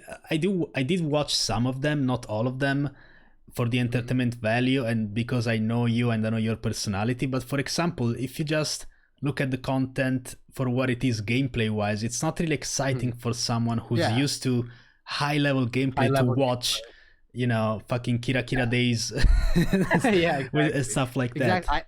Exactly, and I realized that too, which is why this next tournament that I hopefully somehow managed to host. I actually asked Cano for some help. Thankfully, he's a fucking sweetheart of a fucking person. Thank God. He's given me some like advice and help, because I have like this whole like plan already, like what it's gonna be, and Badu, like the only other top player that actually talks to me. I sent like my whole plan to him, and he essentially told me like this is so unfair. Basically, like it was just like he was like, I'll join just because the prize pool is like absurd. I don't like, apparently $1,000 is absurd in the OSU community as a tournament, but You mean he was that's like, for the entire top three or for number one? that's for I don't know. I don't know. I still have to figure out if I want to make it so like the top three teams or whatever, or the top whatever there is like get prize, or if it's just one team. All right, all right. But anyways, I messaged him that, and he was just like, I'll join it just because like the prize pool's insane, but I wouldn't say like I would enjoy the experience just because it seems so unfair. And so I was like, oh fuck, right? I was like, how do I fix this? Like I need help. So then I messaged like a bunch of like I messaged most of the top players or high ranked players or tourney players that I know that I actually talked to. I messaged them, and then Nalian actually was just like, you should talk to Kano, because he knows a lot about this. Like he has a lot of experience with setting up tournaments, and he's also done tournaments in the past that are similar to yours or to your idea. I messaged him. I wasn't expecting a reply, but he messaged me back. He was like, "Oh, that's a great idea," and he proposed like this a different system. He kept my main idea, but proposed a different system that made it a lot more fair. And so I sent that back to Badu, and he was like, "Yeah, that's fucking that will work. That's better." And so now I have a general idea of what the tournament's going to be like. It'll be high level gameplay because I plan to invite only high ranked players, and I want this to be like sort of a fun thing, but at the same time it's kind of a serious thing with high level gameplay, because you know it's tournament style, right? But I want it to be still kind of lighthearted and fun, because that's what I strive for, right? Like if people aren't having fun in the tournament, then I don't want to do it, right? Yeah. So If I that's can give you that. some advice, I would most certainly talk to people who have hosted successful tournaments. And one thing that many people don't give enough attention to, and it's been an issue with tournaments, is map pools. So try to get good Yeah, no, yeah, poolers. yeah. No, I've realized that because I messaged because the other tournament player I messaged was Will, and he was like, "Whatever you do, don't pick the maps." He's Yeah, like, if you need maps, he's like, message people that have hosted tournaments before and ask them for map pools. Ask them for map pool advice. And so I was actually, I don't know if he's busy, but I was actually gonna message Vincis. I actually don't know how to pronounce his name. yeah, Vinxis. That's a great Yeah, idea. I was gonna suggest that. which is funny because he actually goes to the same university as me.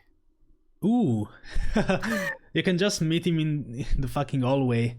Yo, how The do I host campus, a tournament? but the campus is closed. Yeah, that's true. Right now it is. And plus, you just fucking explained why you can't go there, so never mind Yeah, that. But yeah, it's yeah. just saying, it's a thing. Yeah, but I want to. But this whole thing is just like an experiment. Like I want this to be a good thing. Like I want this to be something that appeals to all the ranks this time, because I know my content doesn't appeal to the higher ranks, and I get that. I understand why. So hopefully this time this will appeal to all the rank. You know, top players, 4 digits, 5 digits, 6, blah blah blah, or newer players, because like this is an introduction to like this is the competitive scene. Like Osu has a cool competitive scene that doesn't I feel like doesn't get enough recognition that it deserves. And I'm like kind of at fault of that because I don't watch that many Osu tourneys. Just because I don't find myself a super competitive player in Osu. So I never had that drive to watch an Osu tourney. Although now things have changed because I'm trying to host a tourney, so I'm actually getting super interested in how tourneys work and how the feelings of it. And it's weird seeing the Osu prize pool be so small, but I get it because it's all community based. Yeah, it's for most tournaments, the only reward is the badge, really, because realistically, there's like maybe 2 months of supporter, some shit Yeah, like no, that. I was, dude. I'm so sad because there was like an Osu tourney that was being held this month, and I looked at the prizes and I was like, the first place was like month of supporter and a badge, and I was like, is that the entire prize pool? And so Yes. I was like, holy shit! I was like, okay. And so I messaged someone who was like, I guess because I saw the forum post, I messaged someone who was on there, and I was like, is there any way like can I donate money to you like in a month or two? Because I like I will I don't mind like sponsoring or donating or whatever to this. Because I was planning on donating $100 to the prize pool, and he was like, dude, that'd be great. I was like, oh, sweet. So I was like, I can't do it right now though. Like I'll do it in like a month's time because he said like, oh, it'll start like sometime whatever. And I was like, just make sure like just message me or else I'm gonna forget. He doesn't message me. I forget his IGN and it's doomed. Oh yeah. I Well, don't remember. I couldn't find the forum post again and it was over. And I think the tournament's already done. But I was gonna donate $100 to the tourney. Sucks. that's very, very interesting. Another question I've got, which I kind of dislike the way it works, because being a content creator online, especially if you tell one of your friends, I do YouTube, for example, most of the time their first immediate reaction will be, oh, how much do you earn? Like, they don't even ask you what you do, they don't even ask you how you got into it, they just go straight for the fucking money question, which really sucks because Mm. I mean, people just want to know how much you earn, and especially in my case, when I say I basically earn very little, they just fucking lose interest, and which is very annoying. Oh, But okay. one of the questions I've got is, since you give away all of this money, now obviously you explain how you are not exactly in a great position financially when you could afford to give away this much money. Would you say what would you say is your main source of revenue for being able to give away this much every single month, or for any occasion really? Right now you just mentioned wanting to, for example, donate $100 to a random Osu tournament. That's not something Mhm. that's very affordable for the average user, I will say. So I would say before my Twitch really blew up, I guess technically, most of the money that I got or that I put back into my channel for videos and for like the OC supporters were from my sponsors. Every time I got like payment from them, I would take a portion of that and I would put that straight back into my channel, either via like giveaways or events, right? So I Yeah. would take a portion of that. I still do that. I still, whenever I get money from my sponsors, I will still take a portion of that. But the thing is, every time I get more money from my sponsors, I'll keep increasing that portion. So So, do you have sponsors that pay based on the amount of people that use your code, stuff like that, or do you have actual, sponsors that pay you monthly based on the amount of views, impressions, stuff like that? okay, so my relationship with Bai, which is my main sponsor right now, I've actually I have a very good relationship with them. So they've also been very lenient with things. So sometimes with sponsors, or when I get sponsored by them, how it works is I will get, for every time someone uses my link to buy something, whatever it is, every time someone uses my link to buy something and uses that $10 off code, I'll get $10. Hmm. And so whenever that happens, um, I'll get I'll get the money for it at the end. And what also I do with buy is that I'll negotiate like, hey, like, okay, if I upload a video with with being saying that I'm sponsored by you, I want this much money for it, right? And they agree. And so that's another way I make income, either through buy sponsors where they're either paying for an ad on my video, or just giving me like a chunk of money, right? Like which I did for the last one standing, where I asked, I was like, hey, do you think there's any potential or any way you could just give me flat out a like a chunk of money that I can give out for my stream, saying that is purely sponsored by you? And they're like, sure. And so I don't make direct money from that, but the people that do watch that video and do click on my link and then use the link, I get revenue from that. So technically I have two ways of making income using buy, which is just making a video, or I guess three ways, because I can make a dedicated video where I can charge like double the amount, or I can charge a smaller amount for a smaller section on my channel, or they just give me a chunk of money that I can give away on stream, and then I'll just say the video is sponsored. I see. Well, I mean, that does make a lot of sense. That leaves you with a lot of, I mean, not a lot, but a good chunk of money to just give back to your community. That's why you are able to do so. It's not just your AdSense or Twitch money combined, and you take a portion of that. It's actually like a sponsor providing you with safety, which just goes back to the conversation we had earlier about how content creators, and especially on YouTube and especially on OSU, such a small community, mostly rely on sponsors really if they want to keep their earnings, Yeah, I'm actually very fortunate though, because like recently my Twitch revenue has been way better than I thought it would ever be. I don't know. I don't like when I see that number that I get from my Twitch revenue, I really do feel like I don't deserve it, which is partially why I like to give it back through my events, because I'm just like, dude, this is like a ridiculous amount of money for something that I do, and something that I infrequently do, because I only do it 3 times a month. So I try as much as to give back as I can, but at the same time, I do make sure that I have enough for myself in the next month, so that I can keep doing these again and again, while at the same time I can upgrade equipment. Because recently I spent so much fucking money on this new camera, and it was absolutely worth it. I think this camera and the lens costed me $1,000, but it's good.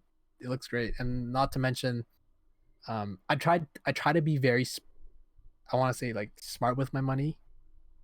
I don't want to say I am, but like all the things I do buy, it's sort of like an investment, because I bought this camera for my stream, right? But at the same time, this will also help me if I get small like products review sponsors, right? So then I'll have a better camera for those products, and that way it'll look more appealing to both the person I'm sponsoring and for other potential sponsors I get that are looking at my channel. And then I do hope that one day I do plan to get a sponsor that will sponsor me a mechanical keyboard, and hopefully I will be able to negotiate them to give me another one that I can do as a giveaway or an event one day. That's the deal. Because like I don't want to just take sponsors that have no relevance to my channel or community, right? Like I take the sponsors I take are for to help my community, which is why I use Buy, because Buy is like a great way to get the 480. I'm not saying it's the best way to get a 480, but it's an alternative for the people that don't have any others, right? Yeah. And so I want to be able to get a mechanical keyboard company that, you know, makes decent keyboards to sponsor me so that I can just give them away, because I know there's a huge appeal to mechanical keyboards in the OSU community, and I'd love to give them to the people who don't have one.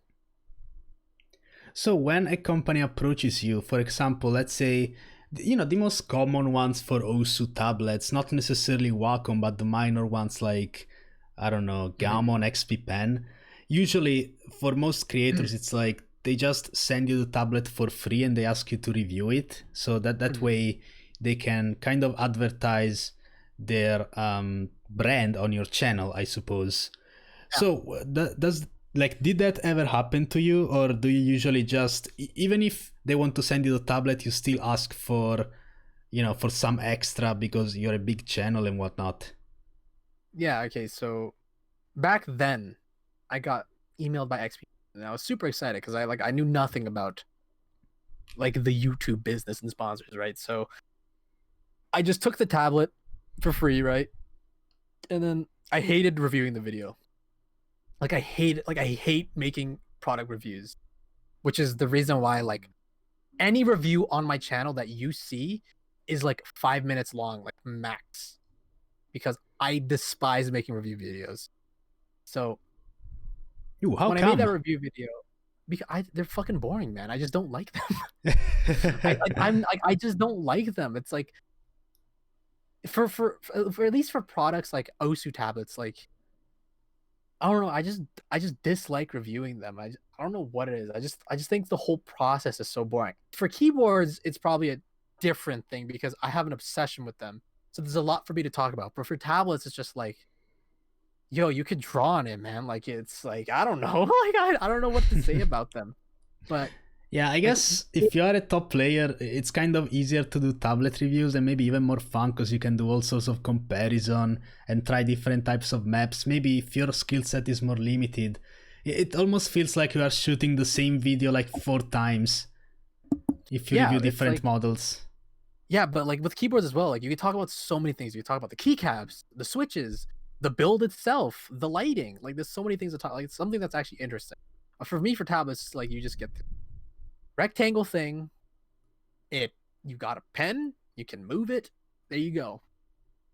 Everything else is super internal, and I don't know. I just don't particularly care about it as much, even though like it plays a really major part in OSU, right? I just don't feel like I just feel like I don't have like the knowledge to explain why it's important. You know, I'm not a top player. Like I don't necessarily, I can't feel the difference between some tablets unless it's complete dog shit, right? Yeah, of course. But anyways, back to the question where you were like, have I been asked by XP Pen or like from those other tablet companies? Yes, I have. XP Pen did reach out to me one time. I did it, and then XP Pen and Gauman, they both reached out to me recently, and it said, because I've learned a lot from sponsors and whatnot, I've sent them, instead of just saying, I was like, yeah, sure, I'll do your product review, but then I'd link them my media kit, and I would ask them to pick whatever package they feel they'd want me to do. And instead of me just saying, yeah, I'll take it for free, I'm like, yes, but here are my packages, and you have to pick which one. Yeah, that makes a lot of sense. I dislike, like, as much as I like getting free things, they don't help me. Like, unless if they do want to give me a tablet and they want me to, if they give me a tablet to give away to my stream, then I don't mind. As long as if neither me or my viewers are benefiting from this, then I don't see a reason to do it. Yeah, that's definitely been my experience as well. I mean, as of recently, Gammon has gotten in touch with me again for a giveaway actually, which I took, as you all Yeah, know probably. I think that's great. I think the fact like I would do that too. Like if they said, "Hey, we'll give you this tablet and then one for your viewers," I'm like, "Oh fuck yeah, let's go, let's run it then." But the deal is like I probably wouldn't say like I wouldn't make a full dedicated video of that. I would say I'd make a stream video where like, oh, okay, like I'd have people like do something to get this tablet. I Yeah, wouldn't. absolutely. I would not review because like I said, like review videos are like bottom, like last thing I will do. 100%. Like if you're gonna make me do a review video, either you're paying me or you're gonna give me the thing, and there better be something included in that because I despise making review videos. Although now with keyboards, I find exceptions to keyboards because I have a bias, but as well as I realize I do need to have like some sort of like a like some sort of showcase of like my editing abilities and like my B-roll abilities, my my video abilities, right? Like I can't just say like, yeah, I'll produce a great quality review video for you when I don't have one on my channel, right? So I do realize I do need to take some free product reviews, but for tablets, I absolutely cannot. I just can't. Yeah, I feel like it's wrong if I were to. I'm definitely in that stage now where smaller companies get in touch with me for reviews, and usually I just take it because I mean, hey, it's a free tablet. But at the end of the Yeah. day, yeah, it doesn't. I don't get anything off of it. Maybe I get $3 from AdSense, because, Yeah. but Hey, it doesn't really pan out. I'm not sure $3. whether. Yeah, three So go ahead. dollars. That's big, man. Yeah, $3 is $3. Sorry, go ahead. Huge, huge, absolutely. So, the one thing I like to talk about always is my keypad, because, me being on YouTube, I didn't really realize that I could ask for free shit if I wanted to in order to promote brands. So, Yeah. for example, I got this keypad, all right? And Mhm. I paid full price for it because I just bought it like a regular user, just so Mhm. I could review it. And a couple of days afterwards, the actual seller has gotten in touch with me thanking me because he's got like 60 orders. So he's made bank. Meanwhile, I Yeah. made like $5 off of my YouTube video. So I was like, Yeah. well, that kind of sucks. No, that's why I think you should I think you could have asked for like an affiliation link or something. You could you need to a tip I have is like I'm not saying like I'm the master of like fucking getting sponsors because I don't have that many, but I've learned through buy and rejecting and getting rejected from sponsors. Like I need to change how I negotiate and how I pitch my things and how blah blah blah. And I think one of the best ways you could do it's like you need to build that trust with the sponsor. So you might the first time you do it, you might have to bite the bullet, right? So you might have to do something for free. But if you can keep that relationship with your sponsor, then you can start saying like, hey, maybe instead of like for your example, instead of just doing this review for free, what if my viewers or something, if they click my link, they get 5 to 10% off, and if they use my whatever, they get that they get the discount, and I get that 10%. That way, it incentivizes more people to buy things, and not only does the person benefit, and you also benefit, and then also the person that's buying it is also benefiting from it. Yeah, man, I really need to learn this type of shit because I made like 4 free reviews of one company. Maybe it's time I start just asking, hey, you know what? Maybe, just maybe, you know? Like the first time I did it, I was scared shitless. Like I did it with Bai because there were like it was the first thing they usually because of what they did first was like they gave me 20,000 yen, which was $200 essentially Canadian to spend on whatever I want using buy extension. So I went on like Amazon Japan. I bought like $200 worth of things and I showcased it on the stream. And I made it to like my viewers got to pick what I buy. But this is a long time ago, and they were like, "Hey, we liked it. It was great. Can we do it again?" And I'm honestly surprised. And now I look back on it, I was surprised that they agreed. But I was like, essentially, I was like, as much as I enjoy getting free things, like this isn't helping me directly. And so I was like, I need some sort of payment. And they're like, oh, okay. Then they offered me like their whatever rate it was, and I was like, okay, sure, that works. That's better than nothing. And now it's grown significantly, and then now things are like a lot different. I completely understand, not completely, but I do have a better understanding of how sponsors work and how much I should charge for. So, Well, that means we're probably gonna have to talk about this in a private way because I don't know shit. Hey, maybe you can help me out, okay? I mean, a big person who's helped me out is also Project Ace. So Project Ace is also very knowledgeable when it comes to sponsors. Oh yeah, I've talked to him before. Maybe I think he even mentioned maybe coming on the podcast once. So who knows, man? Maybe I'll get in touch with him. I think he's very busy right now. I saw his tweets. He's enjoying life. So. Yeah, having a job and stuff, unlike us. But that's the life of the university student. Am I right? Forced or not? Yeah. But yeah, either way. Sure. Let's let's read chat, okay? Because now it's the time to answer to some incredible questions that are gonna be coming from the Twitch chat. And I'm gonna take like 1 minute because I want to drink some water. You are free to do the same. I've been drinking water. All right, so I'm good. Yeah, I'll take 1 moment, and in the meantime, you guys can start asking the very most common question, which is always gonna be ketchup versus mayonnaise, and which one you like best. Ketchup.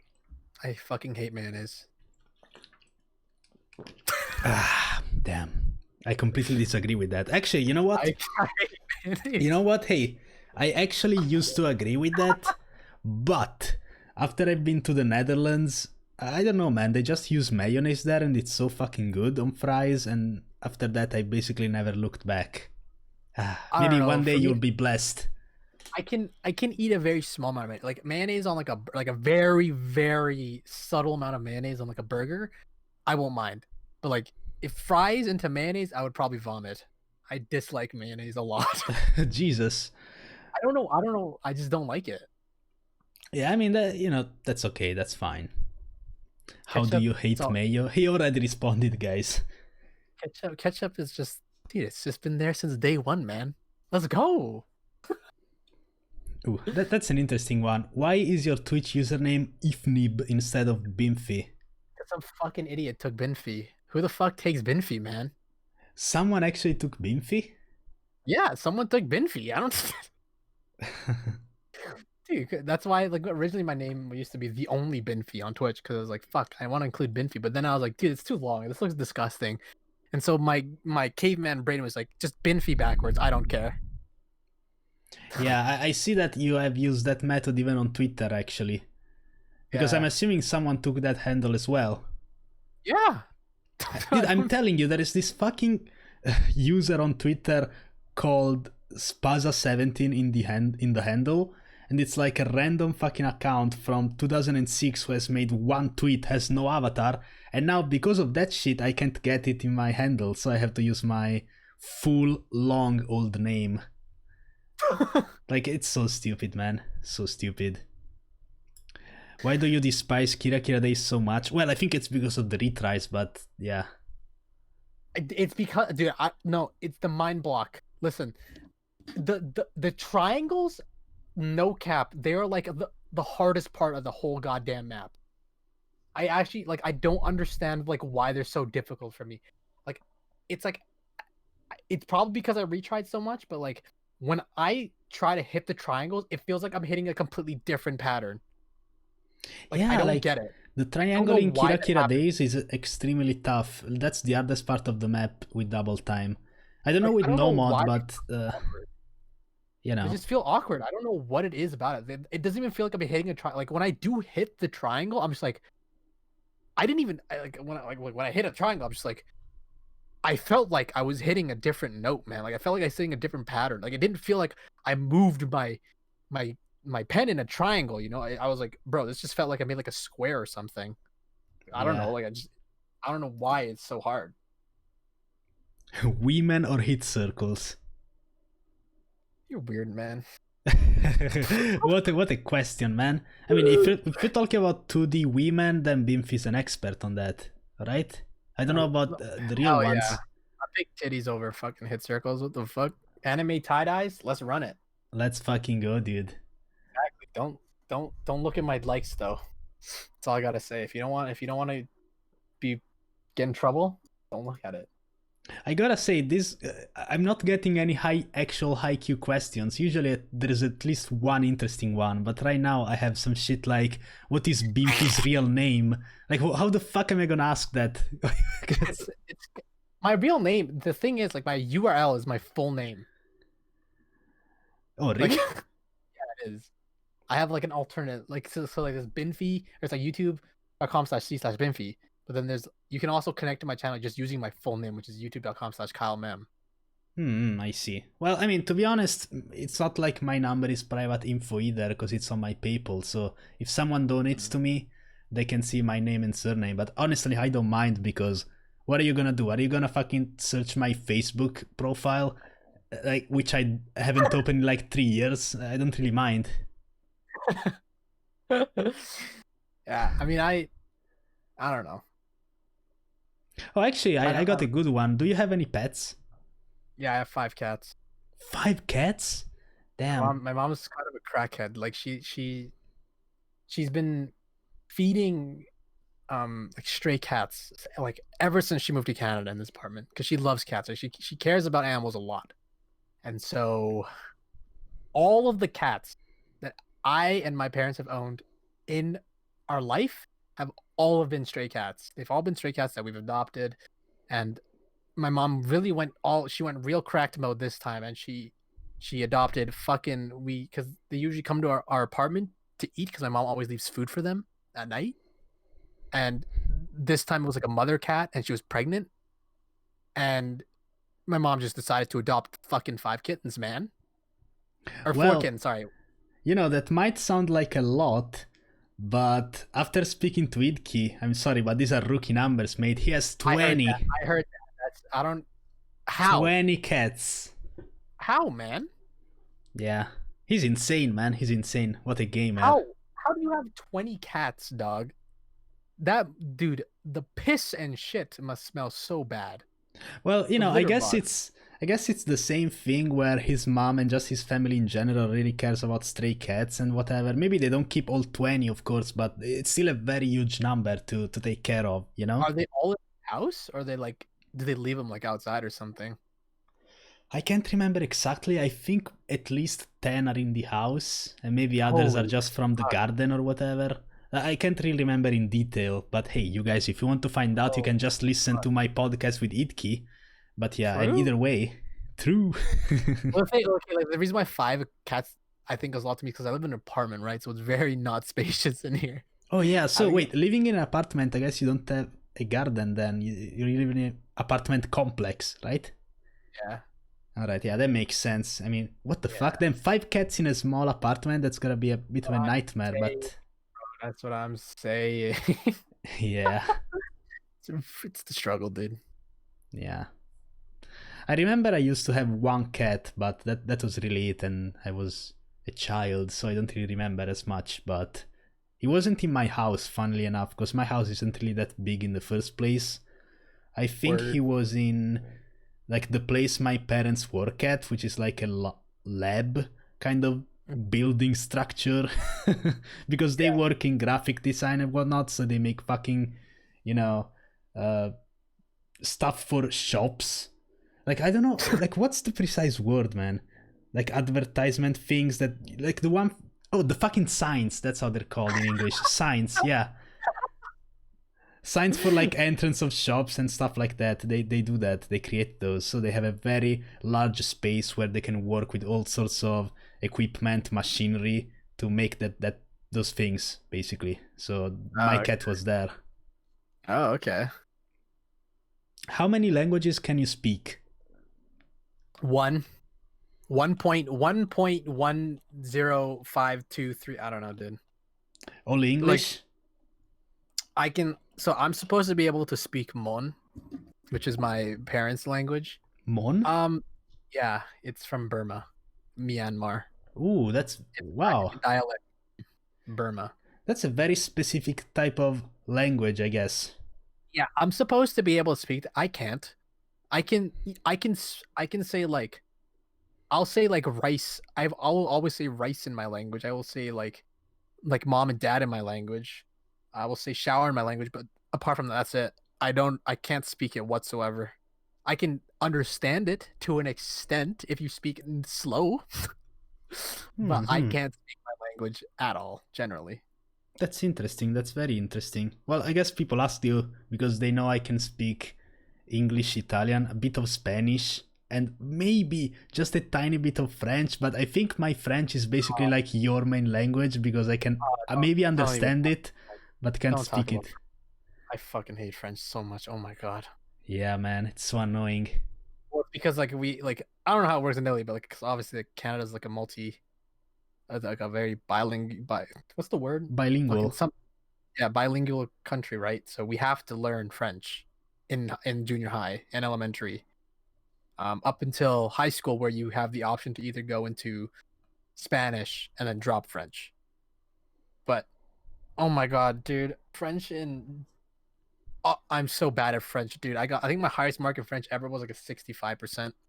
Yeah, French is so complicated. Like, I don't know, man. It's just, it never really got me. Like, when you start learning a new language, usually, in order to learn it properly, you can't just study the grammar. You have to seek, like, media. For example, start watching YouTube videos in English, stuff of that nature.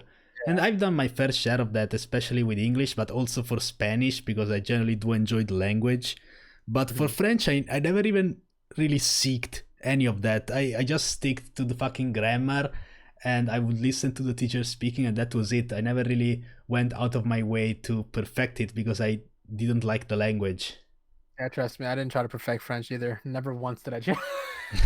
Did I? Every test, it was like, God, bro, je m'appelle Kyle. That's all I got. Yeah, that's all I That's can say, man. That's fucking all.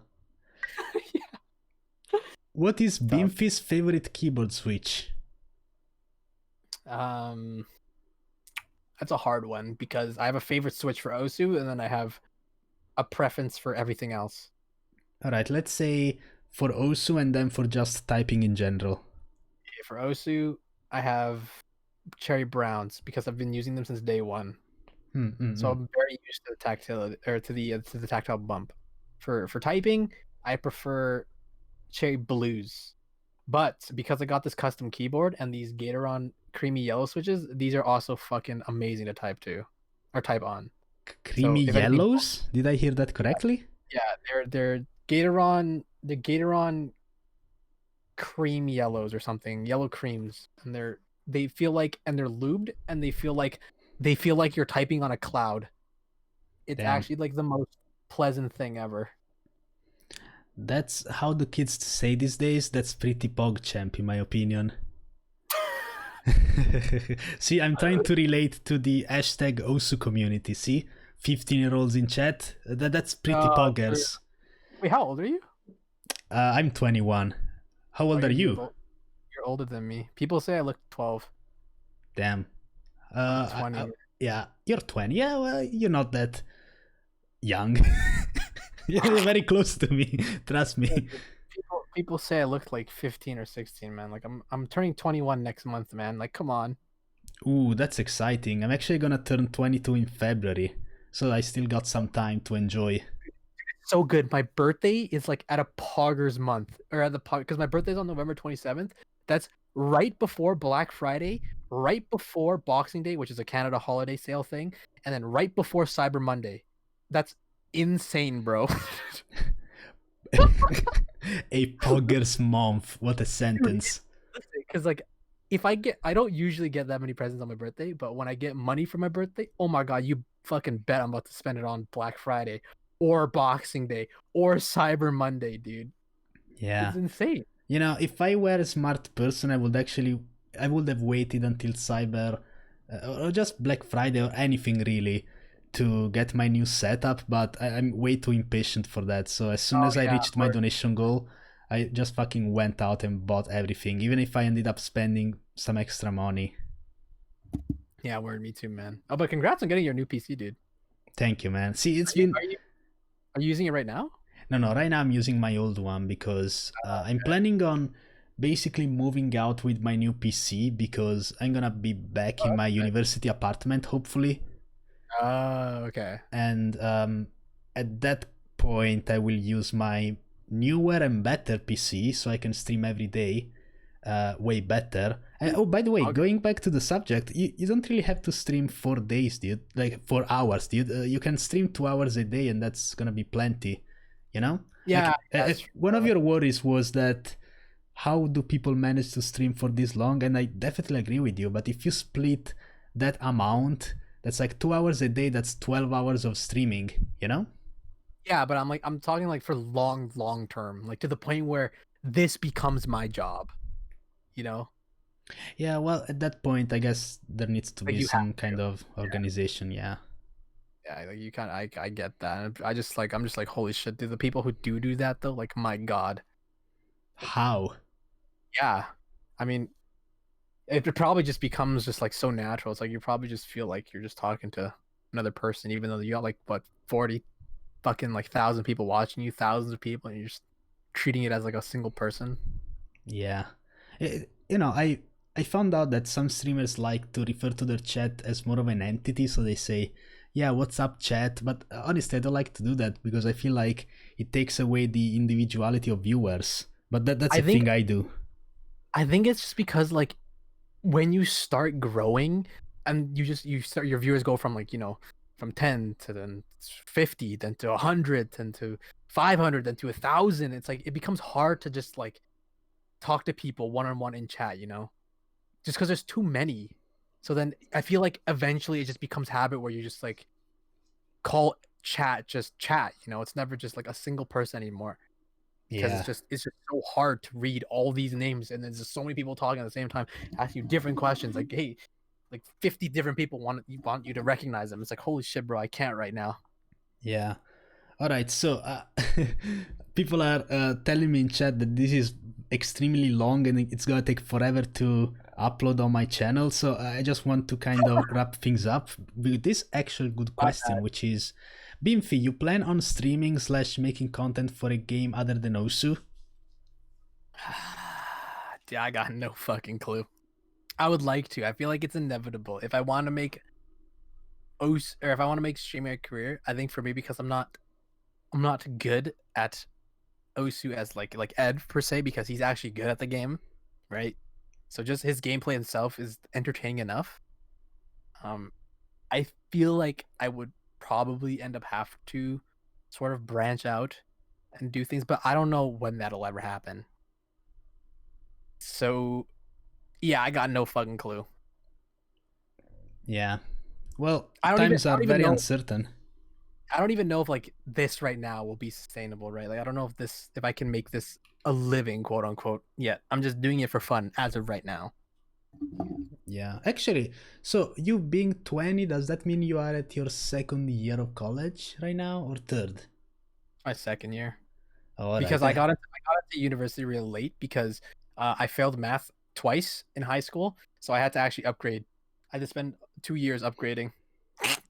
Well, that's actually fine then, because second year of university, in my opinion, is kind of the best because you already know the teachers, but you don't have to get a degree. I'm on my third one right now, and it's very stressful to get that idea that next year at this point, in this month, I will already have a degree and I will have to figure out what the fuck to do. Oh wait, did the same prof teach you the next year? Oh no, not really, dude. But I mean, in Uh, certain courses, yes. well, not for my Or university anyway. at least uh, in the second year you already kind of know how things work more or less in your Oh university, because when you get thrown in there you just fucking start panicking and thinking, oh my god, I need to study for everything, and then as it turns out you can just fucking study one day before and still pass. yeah. I can't, dude. I all the bad habits from high school they came right to university, man. Yeah, 100%. But now with This- COVID there's an excuse. Like Exactly. fucking all my lessons suck, man. 100%. Dude, I can't. It's just because I can't take it seriously, dude. When I'm at home, I game. I have to be in a Fuck yeah, school setting. man. I have to be in a school setting to learn. I have to be in an educational setting to learn. I can't. I literally can't do it at home. Yeah, that's always been the case for me too, because Yeah. it's like if you're in a different place, you almost enter a different mindset, a Yeah. different headspace completely. You are in your room surrounded by Osu stuff, and like, how the fuck are you supposed to like listen to your teacher speaking into a fucking 1980 mic? Because they are not tech savvy either. So Dude, the problem with mine right now is because like it's an introductory level course, and because my class is so big, I think the class I'm taking right now is Social 100, and it has over like 200 students. Um, he can't. There's no way he's gonna have like 200 students get into a single Zoom call, right? yeah, So what he does is he just gives out all of his slides, and then that's it. amazing. So now if you think about it, I am paying $500 plus the tuition fee to teach myself a university level course. Yeah, basically. Like go fuck yourself. Like, That's the actual why scam. would I do that? Yeah, it's really bad. But you know That's why what? I'm on class. Yeah, you know what? You can always skip class, so it's okay. Sure. Yeah. All right. Well, I guess this will be a fun one to upload for me. Not really, because I don't really have to edit it or do anything. I always just fucking upload the entire VOD. But maybe this could be fun for you to edit. Ooh, ooh, Oh hell, ooh. you Can know we it, dude. can we spoil it? Yeah, I don't care. All right. You I don't know are how long free. it'll take. Yeah, you are free We'll see. to, since the podcast is basically ending, you're free to promote anything you want. If you have any announcements to make, some giveaways, some stuff in general. I mean, it's a given. You guys should obviously follow him on Twitch, Twitter, anything really. Do you have a Discord server you want to advertise? Anything really? Nah, it's okay, man. If anything, I'd advertise your stuff, dude. Well, I mean, you kind of you will do that in a way, because from what I understood, you want to make a version for your channel. Could you go in detail on that? Oh yeah, it'll be a very, very short. It'll probably be like 5 minutes or something. It'll be like most of the funny parts of the podcast, or like the less serious parts, and then it'd be like, oh, if you want to watch the full thing, you can go view it on Spaz's. And guys, as we said earlier, this is what I call a PogChamp moment. You may now spam the chat with PogChamps. I'm hoping. Listen, if my viewers could do it, if they can show the support they did for Susboards, the person who gave me the keyboard, I'm sure they'll do it for a fellow Osu community member. No, that's nice. That's very nice, man. And you know what? What else is nice? You. It's been very nice having you, man. Thank you for having me. It's fun. Thank you for showing up to the podcast. Our longest one yet. And you My actually reminded me. No, that's actually a good thing, because you actually reminded me why I really enjoyed doing the podcast, but I got very lazy. So hopefully now we'll get new guests. I feel fair enough, dude. Lazy's my middle name, dude. Well, yeah, I've definitely learned that today. But yeah, if you ever want me back again, I don't mind. Fuck yeah, man. I've got free time to vent about how my fan base likes to message me the dumbest shit ever. All right. I will keep up with you in your Twitter likes, don't worry. Hey, let's go, dude. Let me tell you, all of my likes, listen, they are quality stuff. You'll never see a bad anime titty like in there. Just saying. Just saying, man, just saying. All right. Thank you very much, man. I'll see you. All right, take care, dude.